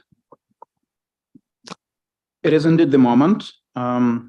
I had 50 students in my course on modern Ukraine and Russo-Ukrainian conflict, which I need to rename, of course, because back then the term conflict was still seen as the way of defining it. Also, I have to say that the colleague who was in charge of curriculum submissions told me at some point, "Oh, you have in the title of this course the Russo-Ukrainian conflict. Why don't you drop the?" Because clearly this is going to last, and there are so many precedents, and this is what you will be discussing in your course, and I've done so. But the thing is really that this is our moment, not just to, that would be very narrow really, if we introduce courses on Ukraine only and take advantage of a student interest, which is for now. It's rather our moment to reshape the larger structures, the academic curriculum, and the way we teach, in particular, European history, war, and I have to say for the courses that still exist on quote-unquote nationalism, that field perhaps as well. So I would take the opportunity to, and I do actually, to offer myself for guest lectures in courses taught by other colleagues in my department. We actually have a fairly large history department of 32 professors. So I've done a ton of guest lectures, and this may well be the way to go for us. And of course, once you are there and they realize that Ukraine is an important component, you cannot really teach so-called Russian history without Ukraine. And of course, the inclusion of Ukraine right away challenges the notion of what Russian history is. And I've noticed that in Cambridge, the Ukrainian center there started with the notion of Rus by making a stand around the notion of Rus. And of course, the team of the Hrushevsky project has been doing it for a long time now, that we need to very clearly tell our colleagues that it's not the same as Russia. And perhaps you have noticed recently that we don't get all that many mentions of the Ukraine in the media as we used to. And I'm sure you have noticed that it is Kyiv now and not Kiev as it used to be. So the change in vocabulary can be forced by contemporary events and considerations of historical justice. Because my colleagues are very familiar with the notion of suppressed languages and with the notion of restoring justice by recovering the vocabulary of the oppressed. And also, of course, with the notion of, the way Canadian history was rethought in the 60s and 70s and going forward from this wonderful colonizing story of, populating and building parts of Canada to the story of colonial conquest and exploitation and perhaps cultural genocide as well. So they are, in fact, very familiar with the notion of how you work through an imperial narrative that exists. So when I say that to some colleagues that, well, you need to have a unit on Ukraine, say, yeah, sure, that makes sense. We must, because this is the way the field is going, and this is the way the society has been going too. That's why we have acknowledgements, territorial acknowledgements at the start of every conference. That's why universities in Ireland and Scotland now have bilingual websites, because it is important to acknowledge. And so that moment works in favor of introducing Ukrainian units, if not Ukrainian courses, but also perhaps, as I said, more importantly, reshaping the existing practices of teaching that part of Europe, Russian history, quote unquote, war, and perhaps, quote unquote, nationalism as well. Thank you, Sergey. Slavko, any comments? No. No. I would review. So the first advice is get tenure. Yes. All right. So this has got to be the major strategy. And I think, since I know Henry's work, I think his question was a bit wider even than just our Ukrainian field. Number two is don't let it get to you so that it distorts you. You're going to have to put up with a lot of people who do have power and power over you, and will try and reshape. So you have to accommodate to a degree. There is a classic case, and I know that Zen and Kohut will not mind if I mention it. We all know his classic study on Ukrainian autonomy and Russian centralism. A certain advisor at a university I won't mention, who could not conceive beyond Kiev and Russia and other such issues, saw that something he'd written was too nationalist, and he should rewrite it. He took back the chapter, put it in a drawer, waited 6 months, and submitted it word for word. And then the committee said, oh, it's like night and day, the improvement. So you will have to put up with this if people are ideologically divided. The field you entered when you go through Ukrainian ones was particularly divided. We mentioned James Mace, which is, I think, the classical case. There, to my mind, there's no question that he was blackballed, and this prevented him from getting a job by certain divides within the field. But I think the crucial thing is you've got to work, you got to do what you want to do, but not let it get to you that you're constantly in battle with them, because then it closes you off as well. That is, and I realize none of them solve the problem, but if you've chosen this vocation, or chosen, and as we did in a certain way with Ukrainian history, you either live with it and try and figure how to get that tenure somewhere. And then I hope it made us better. Perhaps it didn't. Let others judge. But you always hope that it would make us not be closed off to non-standard ideas and ways of going, although sometimes it does work the other way. I didn't want to jump in originally because I just couldn't imagine someone who has tenure telling somebody who doesn't have tenure how you negotiate in a situation like that. But once you get tenure, everything becomes a lot easier, believe me. But Henry, I think you've really illuminated a big problem, and that is something that goes well beyond Ukrainian studies, but affects Ukrainian studies profoundly, and that is this notion of Russian exceptionalism. So global history is often taught as capitalism, the rise and spread of capitalism. And in that model, in that paradigm, Russia is on the other side of the divide and appears as kind of a victim of Western capitalism and Western imperial ambitions. And there are lots and lots of historians who teach the world that way, and for them, Ukraine really sort of doesn't fit. And it's extremely difficult to, I mean, there are huge zombie concepts out there that have to be challenged, that go well beyond Russian history. And once you get tenure, you get to challenge those topics. Thank you. Yes, please.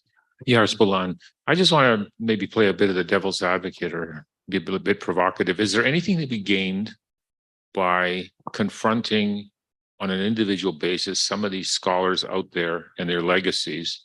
I mean, generally scholarly discourse is polite and restrained or whatever, civilized, what is it?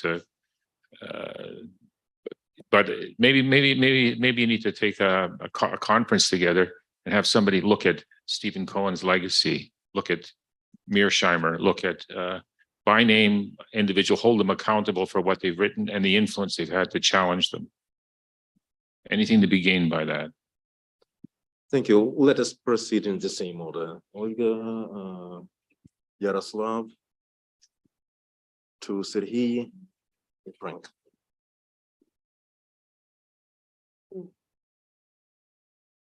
Nobody wants to take the gloves off. I can give you a list of people who ought to be, but whether anything, I mean, one of the things I learned early in my career is that people after a certain age have a great stake and investment in the scholarship that they've produced, and they will defend it to the death. And so Stephen Cohen is a really good example of somebody for decades who ignored all of the evidence in front of him, and never changed. So the question is, who are you trying to change? Who are you trying to appeal to?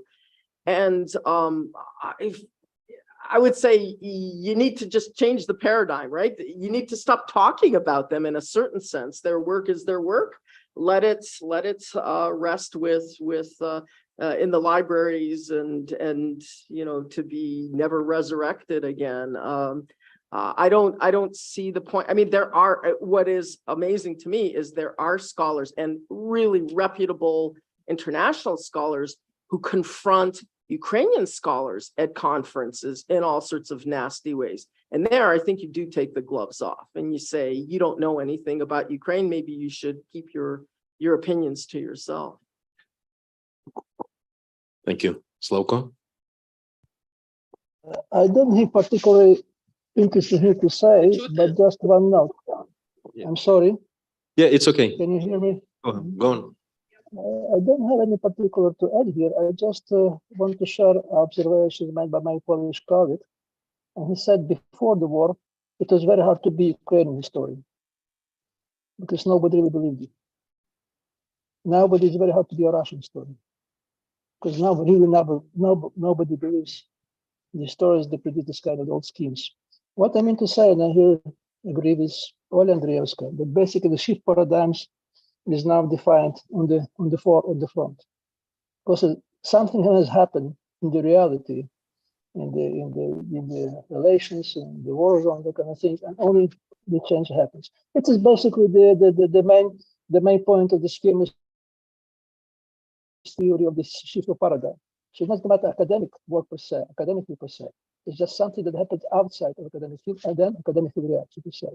So I would say I believe it just it will take a time.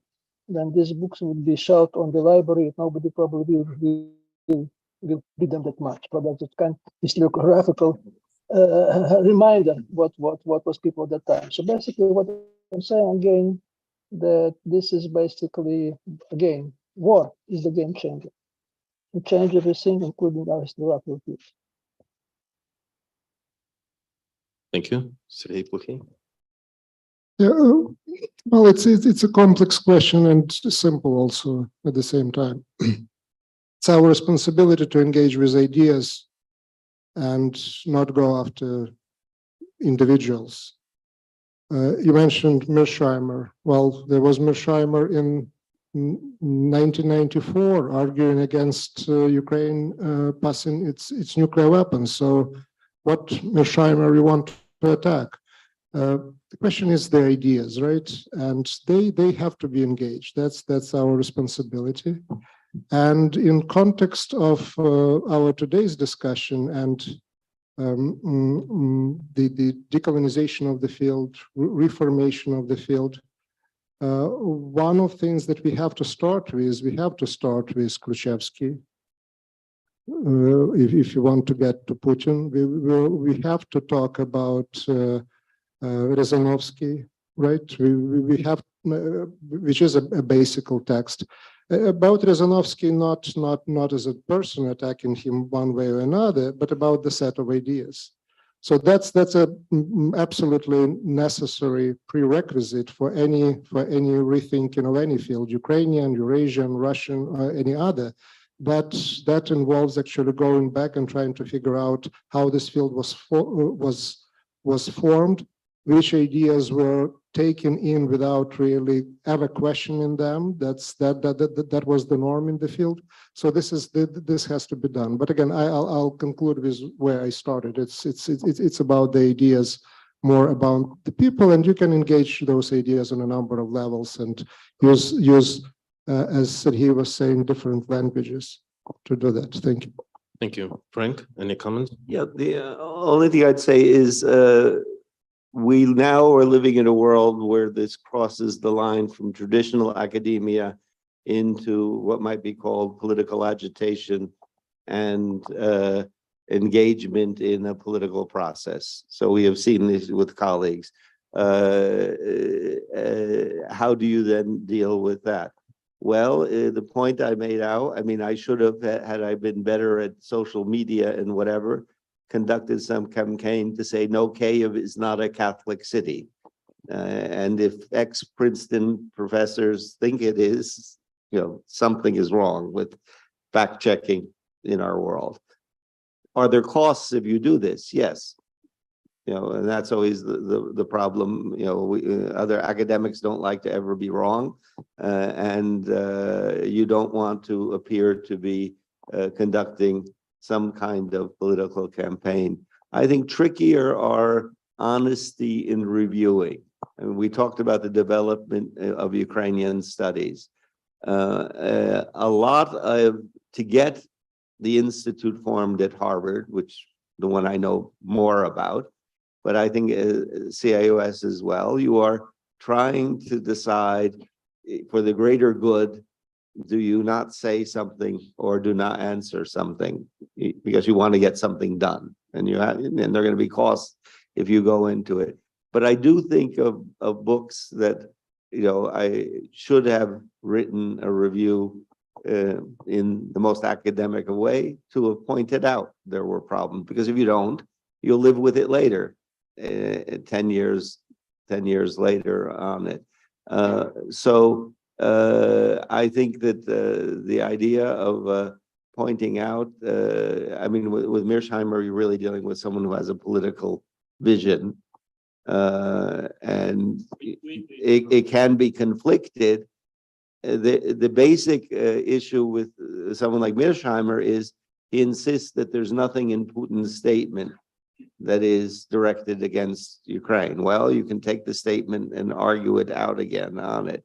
And some of this should be done and does get done by the people involved in it. And in the same way, the answer can be crossed back to those who are the great advocates of Ukraine, which means you'd better, if you're producing something, be sure of the material you're putting forward, because you may get shot back in the same way you're shooting out on it. Thank you. Sergei Yakinchuk. Two things, maybe three.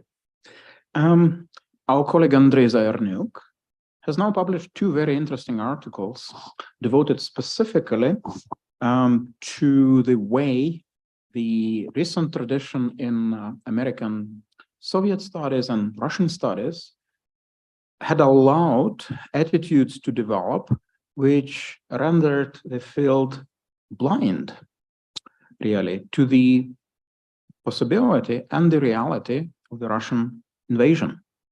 The most recent one is actually called historians as enablers, and I would infer the previous one was the recipient of the best article award from the Canadian Association for Ukrainian Studies. A very interesting attempt to show that professional practices are, of course, always political, and they involve moral and political choices, whether you acknowledge that or not. So I guess because we have a responsibility to engage with society, that responsibility also involves making our scholarship relevant for the issues of the moral and political choice, because that issue is built into it anyway. So what we can strive for is actually to make any justification of Russian policies and practices morally and politically impossible. And when that happened, when we have a situation when, you know, nobody would even consider denying the Russian crimes in Bucha because they would understand that this is like denying the Holocaust, for instance. That would be our contribution to these debates.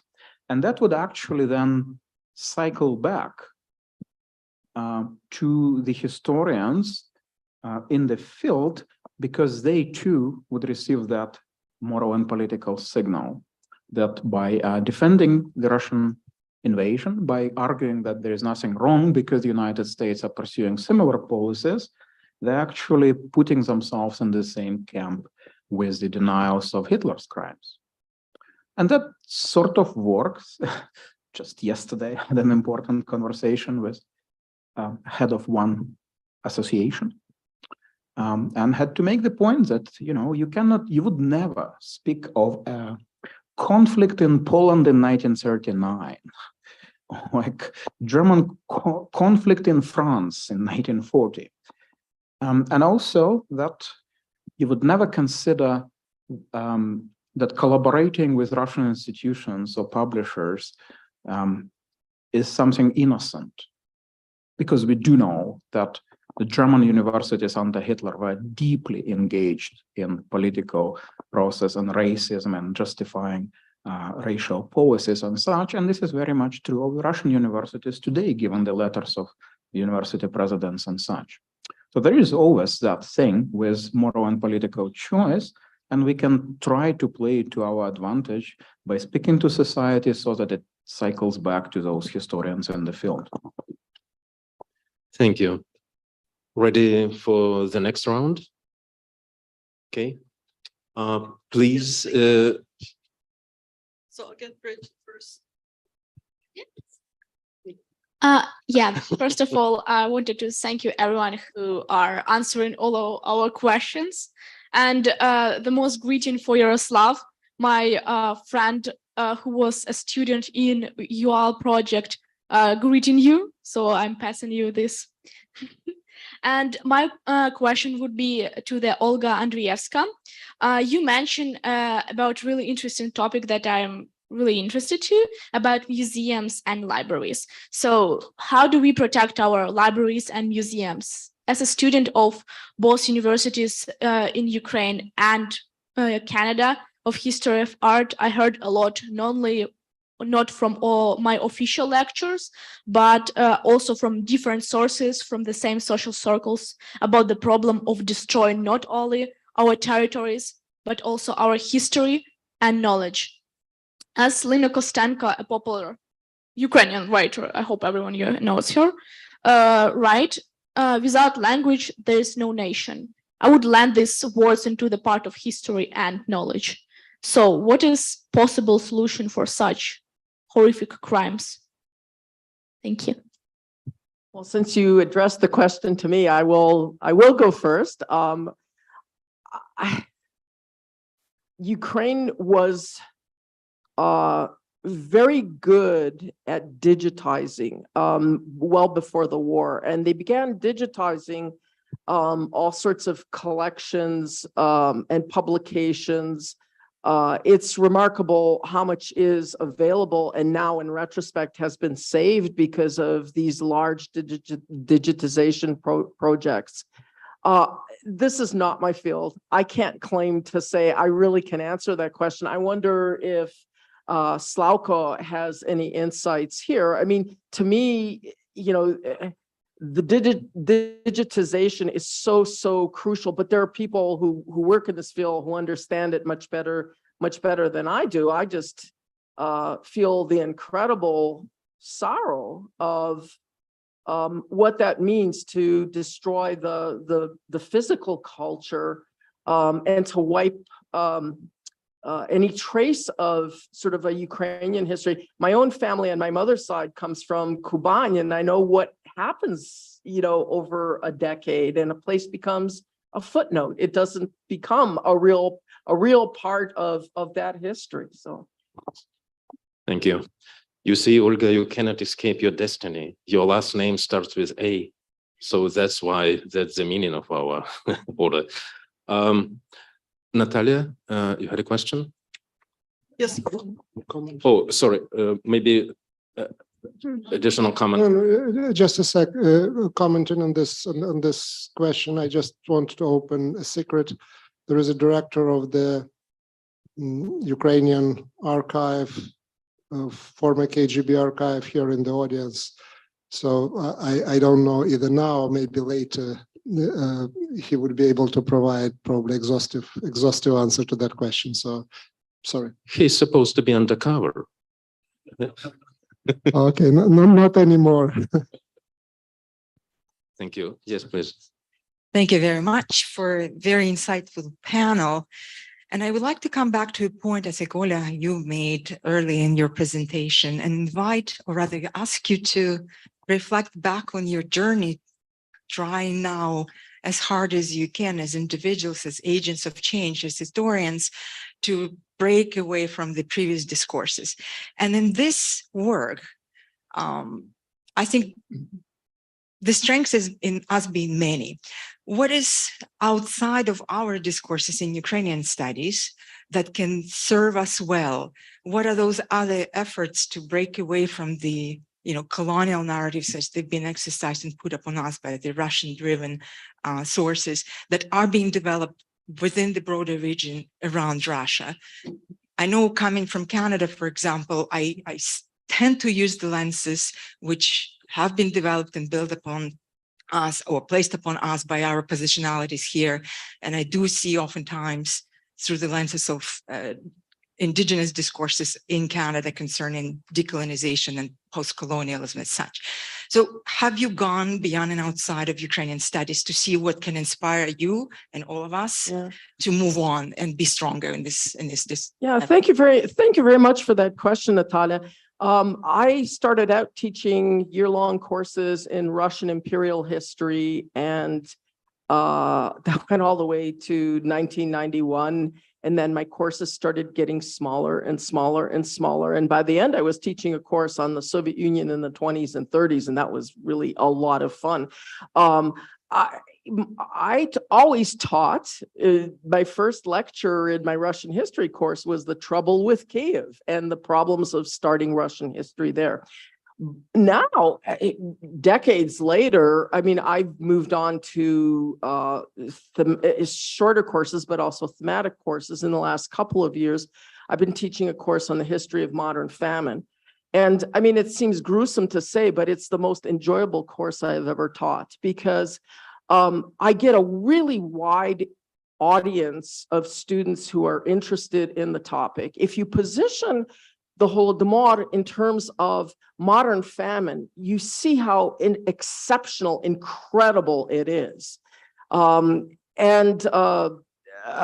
brought in, and we also ended up doing chapters from indigenous history. We did the Irish famine, which students didn't know about. I mean, that shocked me that they didn't know about the Irish famine, right?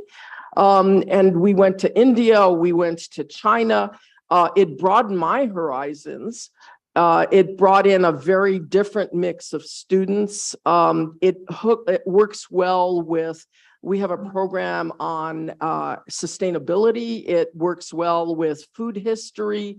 And it was probably the single most exciting development in my career. And this all started when we ditched, as I mentioned, we ditched our first year European history course to teach a course on terror in which people were teaching about Cambodia. Suddenly history was not this glorious story of European progress and modernization. It was a story of violence, of persecution of minorities, et cetera, et cetera. So those are the kind of, in terms of curriculum, the kinds of paradigms that have worked. And it's really quite amazing what a different audience you can bring in. I don't know if I got the reputation that if you talk about the Holodomor, you get an A in my course or something like that. And but I will tell you quite honestly, students started using the term Holodomor before I did. They were getting it from their friends, and I realized at a certain point, I've got to make this. It seemed to me like and we're talking now 20 years plus, but it seemed to me like a difficult term.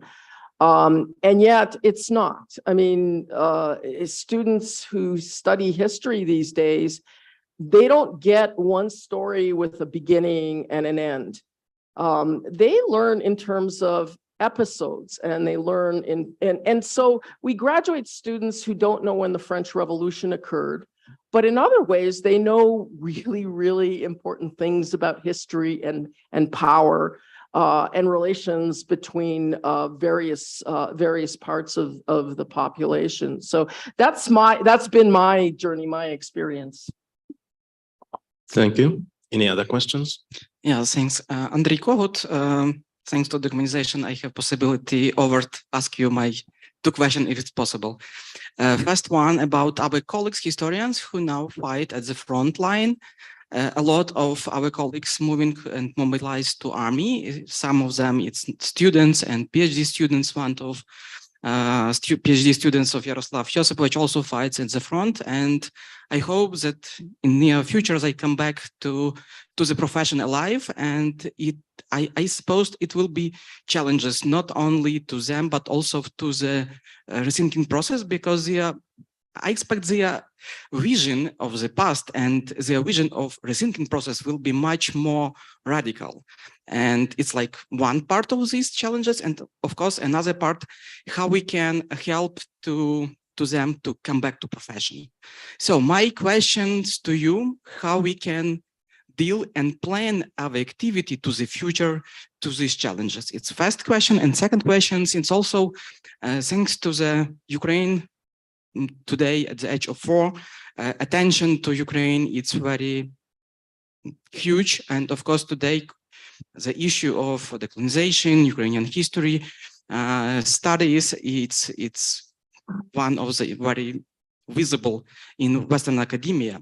But I have fears if it's not like a moda of the moment, what we can do to transform this moment to permanent and sustainable process, how we can support some, I don't know, what projects, maybe some institutions, maybe something else, to use this moment and create strong based on our Ukrainian studies. So what we can do to the future? Maybe you have some ideas. Thanks. The eternal questions, who's to blame and what to do. Let's start with Slavko. Slavko, you hear us? In the same order, Slavko Herzog, Sergei Plokhy, Frank Sisson, and Sergei Yekelchik. Ola, yeah, she has escaped. Slavko? So I thank you very much, Andrei, for raising this question. It's a real question, issue. As Andrei said, all of my PhD students went to the front. I wish them luck that they will return safe and sound, but I wonder if they return to their field, so to say, because I believe, or I'm afraid to know how to frame it, they won't transform them very deeply. I don't want them to want to pick up the academic career. And this is really a challenge. We're thinking about that. We don't have any solution. We're discussing that. And I know that also many historians, about too many historians now on the front line, So I believe that one way is not just to get them to the academic field, but to collect their stories, to collect their reflections as historians on the war, which I believe is very important. And secondly, I believe there is another challenge which is related one way or another to this, how to write the history of this war. This is a very complicated issue because number of the sources that we have nowadays, any resources, mass media, social media, videos, interviews is such huge that I could really fathom how to start to write the history of the war. I wish that at certain time we have this kind of conference, how to start, how to write history of this war, how probably have to start with collecting right kind of the materials. But again, I see this is question which we just started asking, and I believe that something must be done in terms of addressing this question directly, and probably deserves some kind of wider audience, like a probably special conference on that, separate council on that. Also inviting people who are dealing with the war, writing history of the war, should I say. This is something, at least we are now organizing, we have now preparing issue with Klina Moderna, exactly on this topic, to discuss as a platform. But I believe it must be addressed on any other issues on any other platforms because this is really a very important question. Thank you, Slavko. Sergey? Thanks for those questions. We have at Harvard Ukrainian Research Institute a fellowship program, and this year we didn't get two of our winners applicants, two of our fellows. They're in the armed forces, so we are waiting for them to come back and to take their fellowships. And I think that generally we have to think in terms of our institutions, institutes or departments, universities, think about a sort of affirmative action program with regard to historians of Ukraine in general, but historians who are in the armed forces, who are going through this war, because the sort of experience that they bring are really very important for the field. We understand also that it's a particular type of experience, and there will be a lot of challenges dealing with people who came from the army in everyday life, in professional fields. But they have something important to bring to the table, and integrating them will also help not only us, but it will also help them. But it will not be easy. We already have cases of scholars from Ukraine. Really, again, there is a post-traumatic syndrome of one sort or another, so that there are issues between them and the administration and otherwise. So the challenge is already there. The challenge probably will grow, but I think that's what we all have to do. So there has to be a need for some form of integration them back into the field, and they will change the field as well. And how they will change, that will depend not only on them, that will depend on us as well. Thank you. Thank you. Frank? Any comments? You're the last. Hello? Yeah, okay. One issue on war, just for our general understanding, I think World War I keeps getting mentioned because of the trench warfare, but it can also be studied as a cultural phenomenon. To a degree, it has been by now sanitized and glorified. You know, not everyone was in Sieciowice creating culture, but this becomes our model now. But I think just as historians or people outside, we have that ability to look into what that war really did to those who participated in it, and does it give us any knowledge of or understanding now of what these historians who are now soldiers are going through. Two, we don't we believe that Ukraine will come through and there will be a reasonable victory, but what level it'll come through and how much the destruction will be is going to shape them forever and us forever and all conceptualizations, I think, of Russian-Ukrainian relations for a long period of time. So I think that's got to be part of what we do.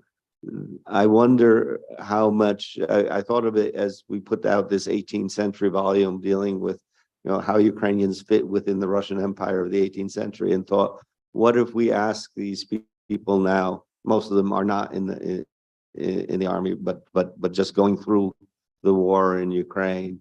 Would they now write their articles differently? Has this last experience so changed them? I assume for anyone who fights in the war, it'll be more so. And then the final one, of course, is we've got a tremendous task ahead of us, and of how we help rebuild the institutions and give them a place, and to what degree we're going to be able to interest all of these international organizations that are now giving support to support them. So I think once again, we're almost back in a strange way to the late 80s and early 90s from the point of view of these institutes in the West, where we've got an obligation now to help them reform their careers as they can, but that's also going to be within the context of whatever their institutions get built. Thank you, Frank. Sergey Yakelchik. I think so many Canadian and American universities and the ones in Great Britain and around the world really have now created programs for endangered Ukrainian scholars. We actually in Victoria have 2 fellowships now for Ukrainian graduate students, and the first one is coming this month. And I'm very happy to tell you that this person actually works on a topic from medieval Ukrainian culture on the Slovo pro zakon and blagodat by Metropolitan Ilarion, a really important text. And she shows in her research how this text is part of Ukrainian cultural history, challenging the assumption that this is part of Russian culture and such. So there are new approaches, and we do hope that, graduating people from PhD programs in the West, inviting them as postdoc fellows would be meaningful, practical steps that so many institutions can take even on their own, even if they don't have the resources that others possess. But also, speaking of veterans of historians, actually literary historians as well, who are in the army now, I think there are multiple challenges. There will be multiple challenges, but there are also opportunities. And one of them is, in fact, along the lines of oral history, of treating this war right away with the experience we already have from the studies of the Holodomor, the studies of World War II, and displacement. So these people are ideally positioned for something like that. And then, if I were a university administrator, that's an ideal fundraising focus when you have war veterans coming back to scholarship. And I think that would work really well with some of the donors. And we do know some of the donors, right? And even more. Thank you, Sergey. Olga? Yeah, he has kind of made my point. I was just going to say, Mark von Hagen at the end of his life was one of his big projects was working with American veterans who had gone through the Afghan and Iraq war. And there was a kind of therapeutic dimension to having them tell their stories. And he got really deeply involved in this project. And so my point was simply going to be that it's not just bringing back Ukrainian historians, but giving the opportunity. That experience has to be recorded. Those voices have to be recorded and remembered. And the story of the war, there are going to be generations writing that story, but it's important to kind of give and honor the people who have fought by asking them to share their stories. Thank you. Natalia, maybe any comments from your side, because it's about the role of the Institute, and I do believe. Well, thank you. At the sound of the word or phrase oral history, I'm jumping. And Yaroslav, you have pointed it first, and everybody, well, many of you have brought it up again, that we indeed, and going back to Holodomor, Frank, you were pointing out the importance of oral history sources and testimonies, which have given us absolutely different perspective on how to see the involvement and evolution of Holodomor events as they were hidden by their Soviet historiography. The Institute and number of teams here at the University of Alberta have been on the front lines when it comes down to engaging with oral history and collecting testimonies. Last summer, within a short couple of months, I've led this initiative, we've mobilized a number of partners around the world, and we set up a first inaugural institute in war testimony research.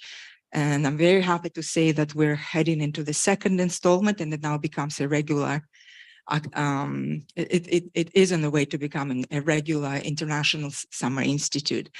But it's not about us, it's about the effort on the go and the phenomenal explosion right now amongst our colleagues in the world, but also in Ukraine, and first and above all, on doing exactly what you're saying they should be doing, collecting, gathering testimonies. Our job, though, is to make it methodologically sound ways, so we can actually use these testimonies from years on. So thank you, Volodymyr, for letting me. Thank you, Natalia. And Andrei's question, or rather remark, reminded me of the conference I attended in Israel last year. And the discussion started about Pushkin, Gogol, Tchaikovsky, and some other important and symbolical persons and events.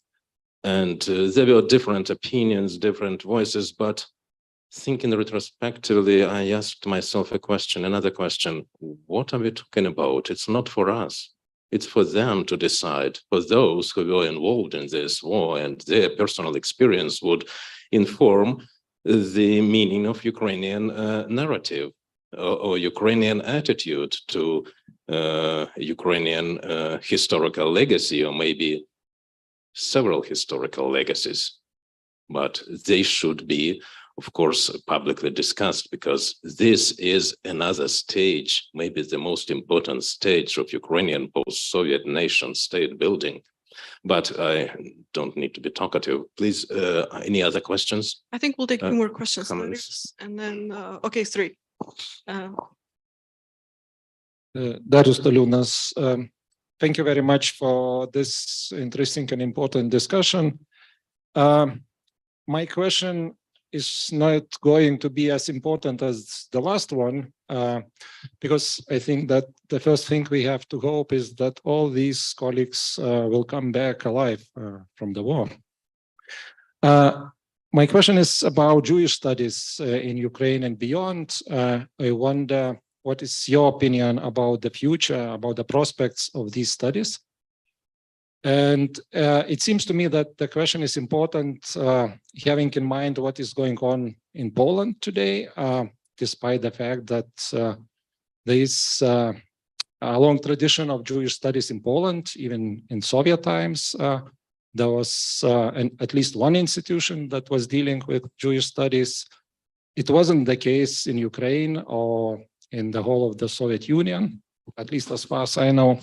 So I wonder, what do you think about the prospects of Jewish studies in Ukraine, having in mind what Sergei Yakelchik said, that a kind of natural reaction to the war as anti-colonial reaction, so that natural reaction is national paradigm. So how do you fit Jewish studies into the national paradigm?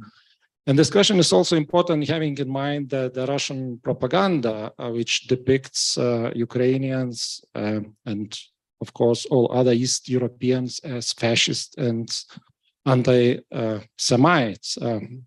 So I think it makes even more difficult to be involved in Jewish studies. And my last point, maybe the development of Jewish studies could help solving some other issues you are discussing at this table today. Thank you. Thank you, Darius. We'll take Slavko. You're here with us? Can you hear us? Okay, Olga. Yeah. I actually wanted to ask my fellow panel members a question, and I'm going to piggyback off of yours, and that is, how has the war changed how you think about Ukraine and Ukrainian history? And I think for a lot of us, it is that first incredible example. I mean, one can go back to 2005 and 2013 and the Revolution of Dignity, but it is that incredible example of Ukraine as a civic nation.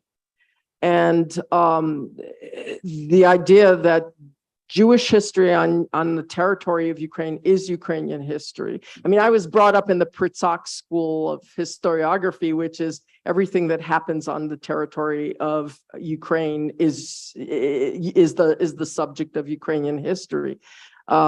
So I think there's going to be, I mean, I can't imagine teaching Ukrainian history anymore and teaching it as just a kind of ethnic history. It's got to be reimagined as this multicultural history. Thank you. Slavko? Any comments? Cannot hear you, sorry. Try again.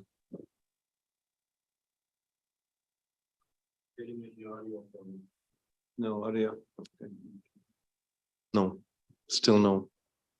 No, he's unmuted, but I'm not hearing him. Okay. Something went wrong. But Without phone. yeah. Without the phone? Yeah, we can hear you. Yeah. Go ahead. No. Again, it's disappeared.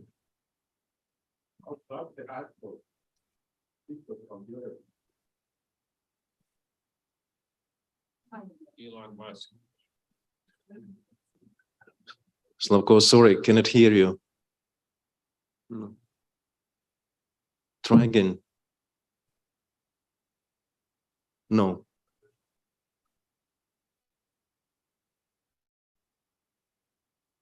Say something. Tell him to unplug his headphones. No, sorry. Tell him to unplug his headphones. Unplug your phone, your headphones, sorry. Just unplug them. They probably went dead. Any other suggestions? Yeah, no. If he does, nobody. Say something. Say something. Say something. No, I cannot apply. Yeah. It's okay. Yeah, Okay. we can hear you now. Okay. Yep. Okay. So I bet you remember a picture from the first day of the war. Zelensky enclosed Milieu standing in the Bankova. There were 6 people standing there, 3 of them of a Jewish origin. I recently conducted an interview with Reznikov, Minister of Defense. He tends to be a Russian-speaking Jew from Lviv. His family arrived in the 50s, and he didn't realize he is Ukrainian until he was 20. And he decided he is Ukrainian only during Orange Revolution. So what I'm saying here, this is a kind of another proof. This Jewish history is a legitimate part of Ukrainian history. It could be disentangled anymore. So this is something I believe is very important. This appearance of the group Żydo Banderivci, I believe, is a very symbolic event in this sense. Having said that, I wouldn't say that the station of Jewish studies in Ukraine is a good one, because practically we have only 2 centers who do systematically Jewish studies. One is the Kyiv Mohyla Academy, and now is rather Ukrainian Catholic University. And this is basically aiming to produce the first generation of Jewish people who are doing Jewish studies professionally, which means they have to know Yiddish and Hebrew, at least at the level they could read. so to say. By the way, most of my students who went to front, they're from the Jewish studies. In one way or another, they do Jewish studies. So I'm saying that in a sense, the situation political with the Jewish studies is better than academical one, because there is no systematic attempts to introduce these courses into other universities. So our aim is not to say to produce students, at least we want to teach teachers, so to say. Those who will be doing PhD Jewish studies at the level of the young faculty, professor, all the kind of things. And this is what we aim to do. What is the future? That I don't know. Because the future in Jewish studies in Europe, as probably Darius would say, is not that much, say, rosy. Because Jewish studies centers tend to disappear. There are only few left in most of the Eastern Europe, like in Wrocław or Krakow. And recently, a Rothschild Center, which used to provides fund for Jewish studies, they stopped using extending their program to the Eastern Europe. So I say we are rather shaky situation. There must be some systematic attempts to do this. What we're trying on the ground, so to say, we're trying to save somehow the situation to preserve the kind of sustainability by extending our relations or connections to other universities. Briefly put, we are now establishing a seminar which would have faculty and students from Poland and Israel. And this is the way to have to create some kind of social milieu, social network, in which our students could work, could grow up and gain this kind of experience. We hope that in some time we could extend it, probably to Lithuania or Moldova, but we are just starting that.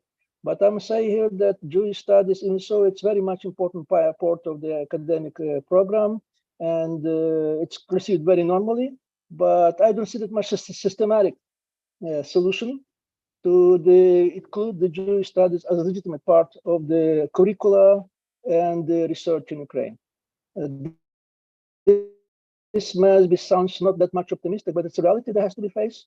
And I believe that this will be one of the main aims to reconstruct our academic field after the war. Thank you, Slavko. The audio signal is much better now. Yeah. And Sergey, Plokhy?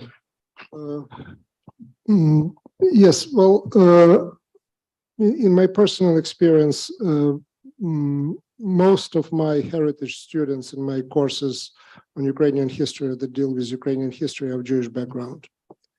So there is certainly interest in the field of Ukrainian history here, and it's only growing with more and more people actually in the Jewish community in different generations redefining their roots or rediscovering their roots, that in fact they didn't come from Moscow, but they came from Brody or from some other place. And that's certainly a positive thing also on many levels, but in terms of thinking about Ukrainian history and writing Ukrainian history here.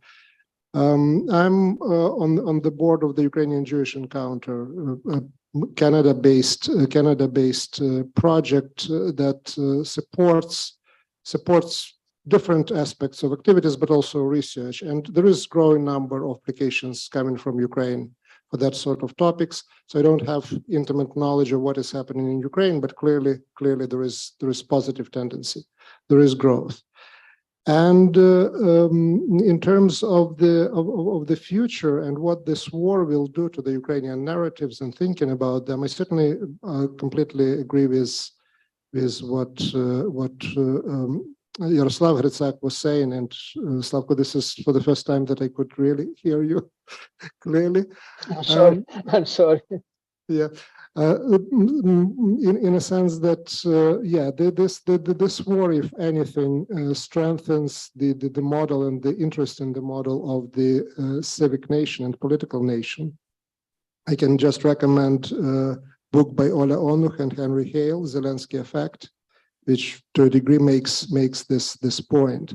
And on a more theoretical level, to what degree the rise of national identity really in the process of this war puts the narrowly understood Ukrainian and Jewish narratives on the collision course or not.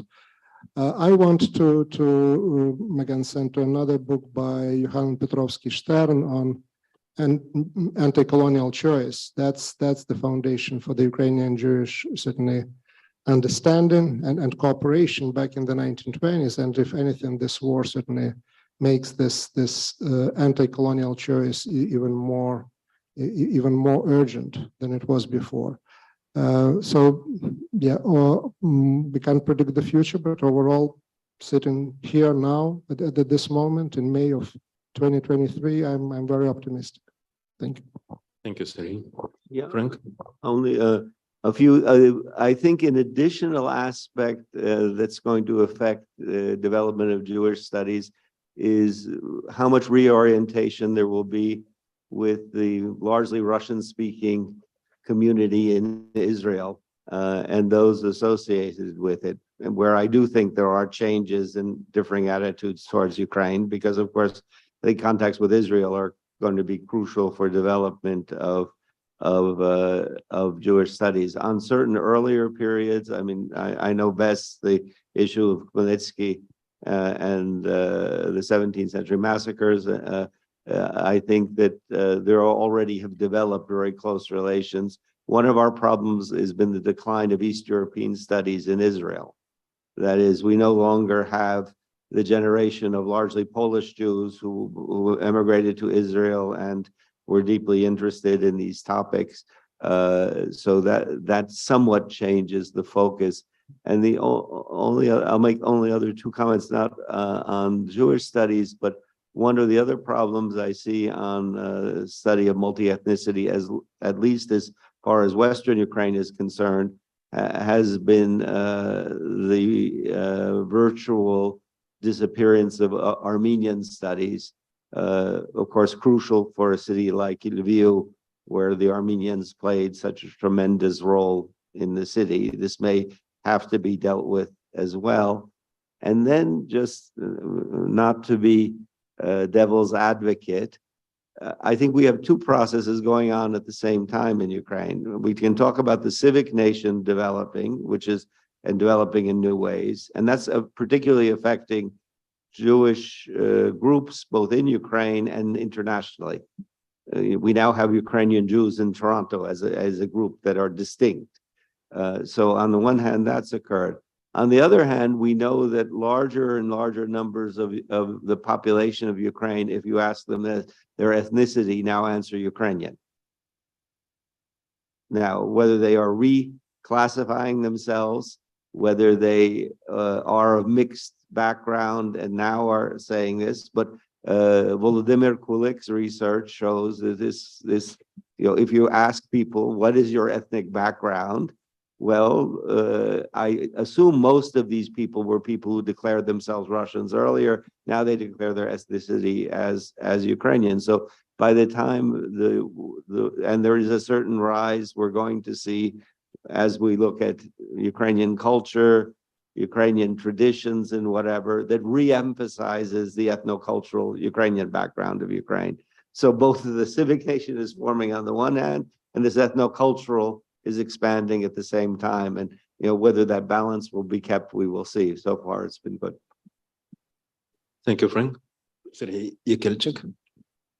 Very briefly, I think one successful example from Ukraine would be the development of Crimean Tatar studies. And of course, the understanding that Crimean Tatars constitute another nation of the same motherland. There is a lot of blood between Ukrainians and Crimean Tatars. There's a whole issue of slavery.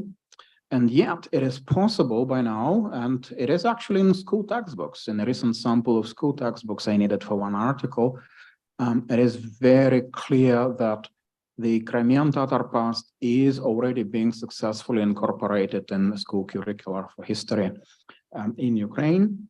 And then, of course, there is always the paradigm of seeing the other as a fellow victim of the empire. And this is within that particular paradigm that the moments of mutual understanding, attempts at collaboration between Ukrainians and Jews in the political sphere developed during the 1917 revolution, 1917 to 1921. It is again within the same paradigm that There was a Jewish representation and support for Народний рух Ukraine in the late 1980s. And of course, the war and the new production of identities enables the same logic of collaboration once again. Thank you, Sergey. We have time for one or two brief questions, and please. I'm going to relay a question that came to me in a text message from somebody who's watching online. Ihor Kruk is a descendant of Ukrainian immigrants to Britain at the end of the Second World War. And he writes, he asked that I convey this. In 1971, I was the first of our generation to be enrolled in an honors Russian program at the University of Durham. Courses I took included history of Russia, history of the Russian language and literature, and history of Kievan Rus and Muscovy. The latter was taught by the chairman of the department. At that time, over 50 years ago, he said to me directly, I know you disagree, but this is the way we have been told, and in bold letters, to teach it. I doubt whether anything has changed to date. My question is simple. What can be done, what needs to be done to change that telling to ensure that such courses are taught from a non-colonial Ukrainian point of view? Thank you, Yaroslav. Who will take this question?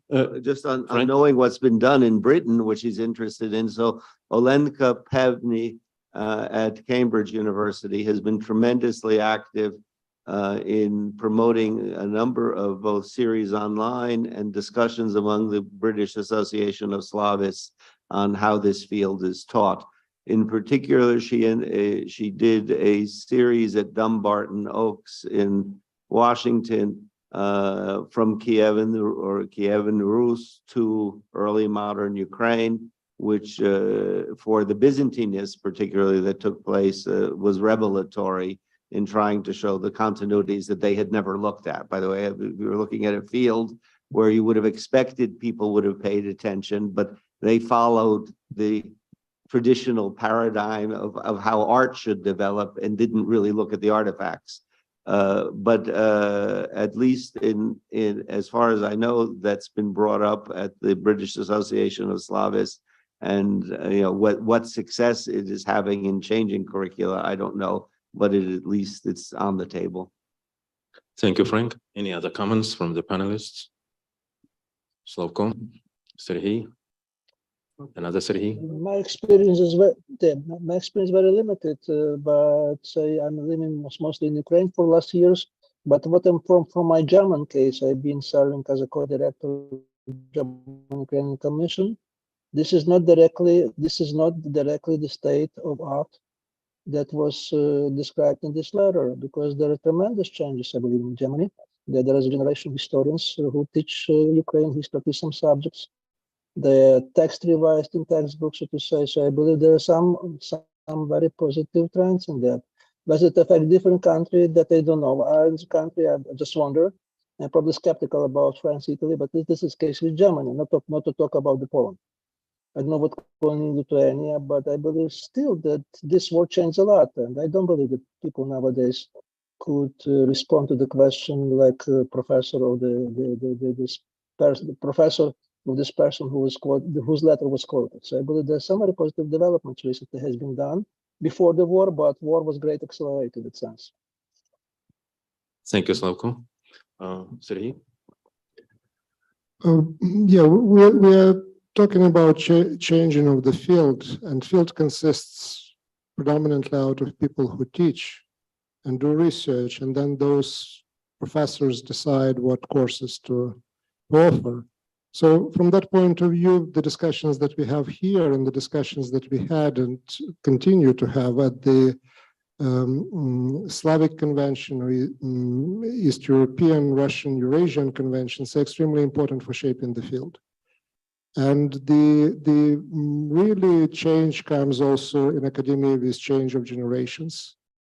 We talked here about tenure, and tenure is a wonderful thing to do things the way how you want to do. It's also a fantastic cover to change nothing and continue going the way how you were taught or decided to go 30 years ago. In that sense, I just want to congratulate and also thank the Ukrainian community for that vision of funding and establishing institutions like CAUS, like HURI, positions as well.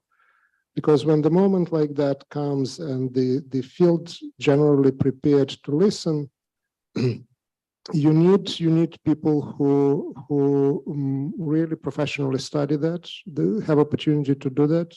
You need publications that you can offer and suggest to your colleagues. This is important element of change in the field, and sometimes you don't feel that at the moment when this or that book was produced or this or that conference took place. But at the crucial moment when the change comes and change is needed, these things start to matter. So there are no one way to go somewhere and say, okay, you are told now to teach differently. People just don't follow that sort of orders. It's about change and gradual change, and that comes from different places and from hard work and from the long durée commitment to a particular change. So these are my thoughts. Thank you, Sergey. Sergey Yakelchuk. So wanted to say that in the UK, there's also the Ukrainian Institute in London, which is doing very good work. And Olesa Hromaychuk has contributed in major ways by giving talks at meetings and trying to engage with media very actively, teaching an online course on Historia, on history of Ukraine, in which some of us get involved as lecturers. But also that the time is now, really. So if we want to change, the field in terms of how courses are being taught, the time is now. So it's very opportune that we actually having this event, and it almost intersects with a somewhat similar event in Saskatoon, but there, of course, the focus is more specifically on the teaching moment, on what kind of syllabi you would develop in order to affect this change in the field. And the more we have such symposia, the better. But also, of course, it would be nice if we were to follow up on the people actually making use of those ideas and syllabi. And then, well, that's what we do, right? Thank you. Ola, any comments?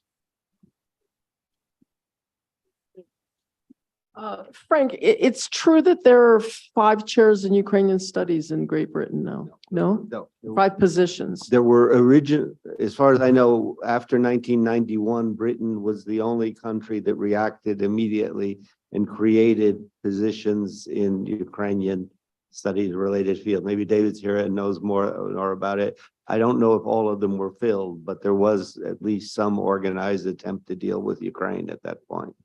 So, and so had it not been for obviously the Cambridge creation, I think it would be in a much poorer situation than it is. But at least there was some attempt to organize. Germany was Germany is much more a history of a disaster, in that active programs that had long been leading in the Ukrainian field were very largely closed down in the 90s. The worst situation was the relation of Bonn and Cologne, where in one case, Andreas Kappeler just goes to Vienna, so that removed him from Cologne, but Professor Rota's chair in Bonn, which was one of the leading Slavic philology studies, put out a tremendous number of sources when he retired, was closed down.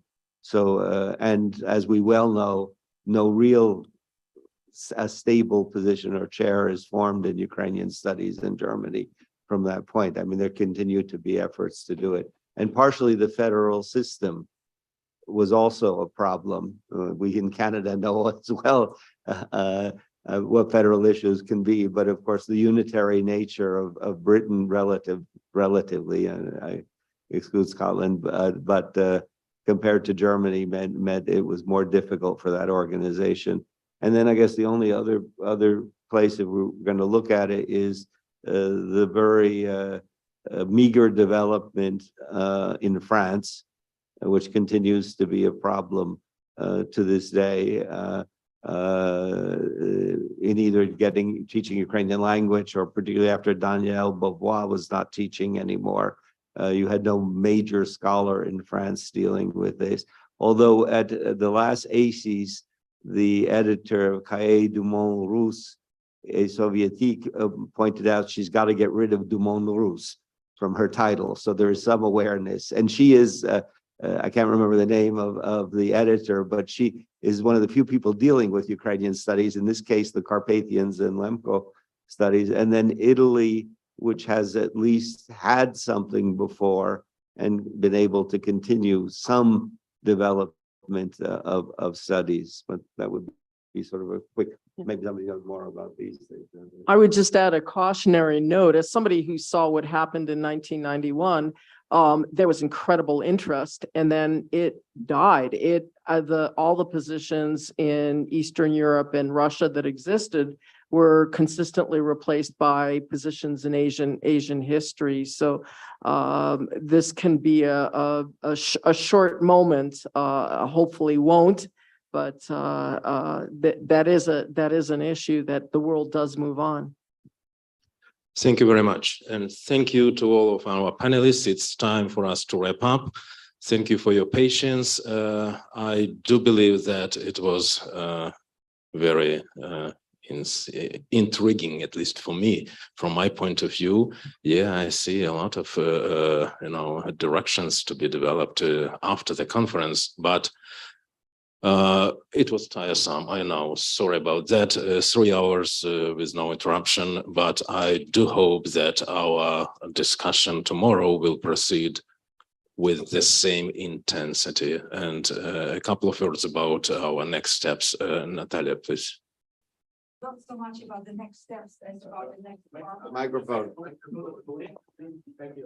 But if you allow me to say and express my gratitude to all who have sat and gave it the deep thought on the panel. Thank you so much for coming and connecting with each other and devoting your time to the conversation. We are to proceed according to Volodymyr's instructions with this symposium, but I'd like to take 2 seconds of your attention and announce yet another important conference we're hosting on Monday and Tuesday, titled Censorship, Surveillance, Resistance, 20th Century Ukrainian Letter Writing. A number of you are participating in this event, so thank you again for doing it all in such short time span. So thank you, Volodymyr. Back to you. Thank you very much, Natalia. And I would ask Vita to inform us about. Great. Again, thank you to everybody. And this panel is a part of a larger event. It's a symposium that will continue in several panels, which are both fortunately and unfortunately will be close to the public. However, will be made available at a later date with a publication. So thank you so much. And the participants, moderators, please adhere to the program. And we have some more activities to come. Thank you. I have paper-based versions of the program if you need any. Thank you. Thank you very much to all of you. This is the end of the session.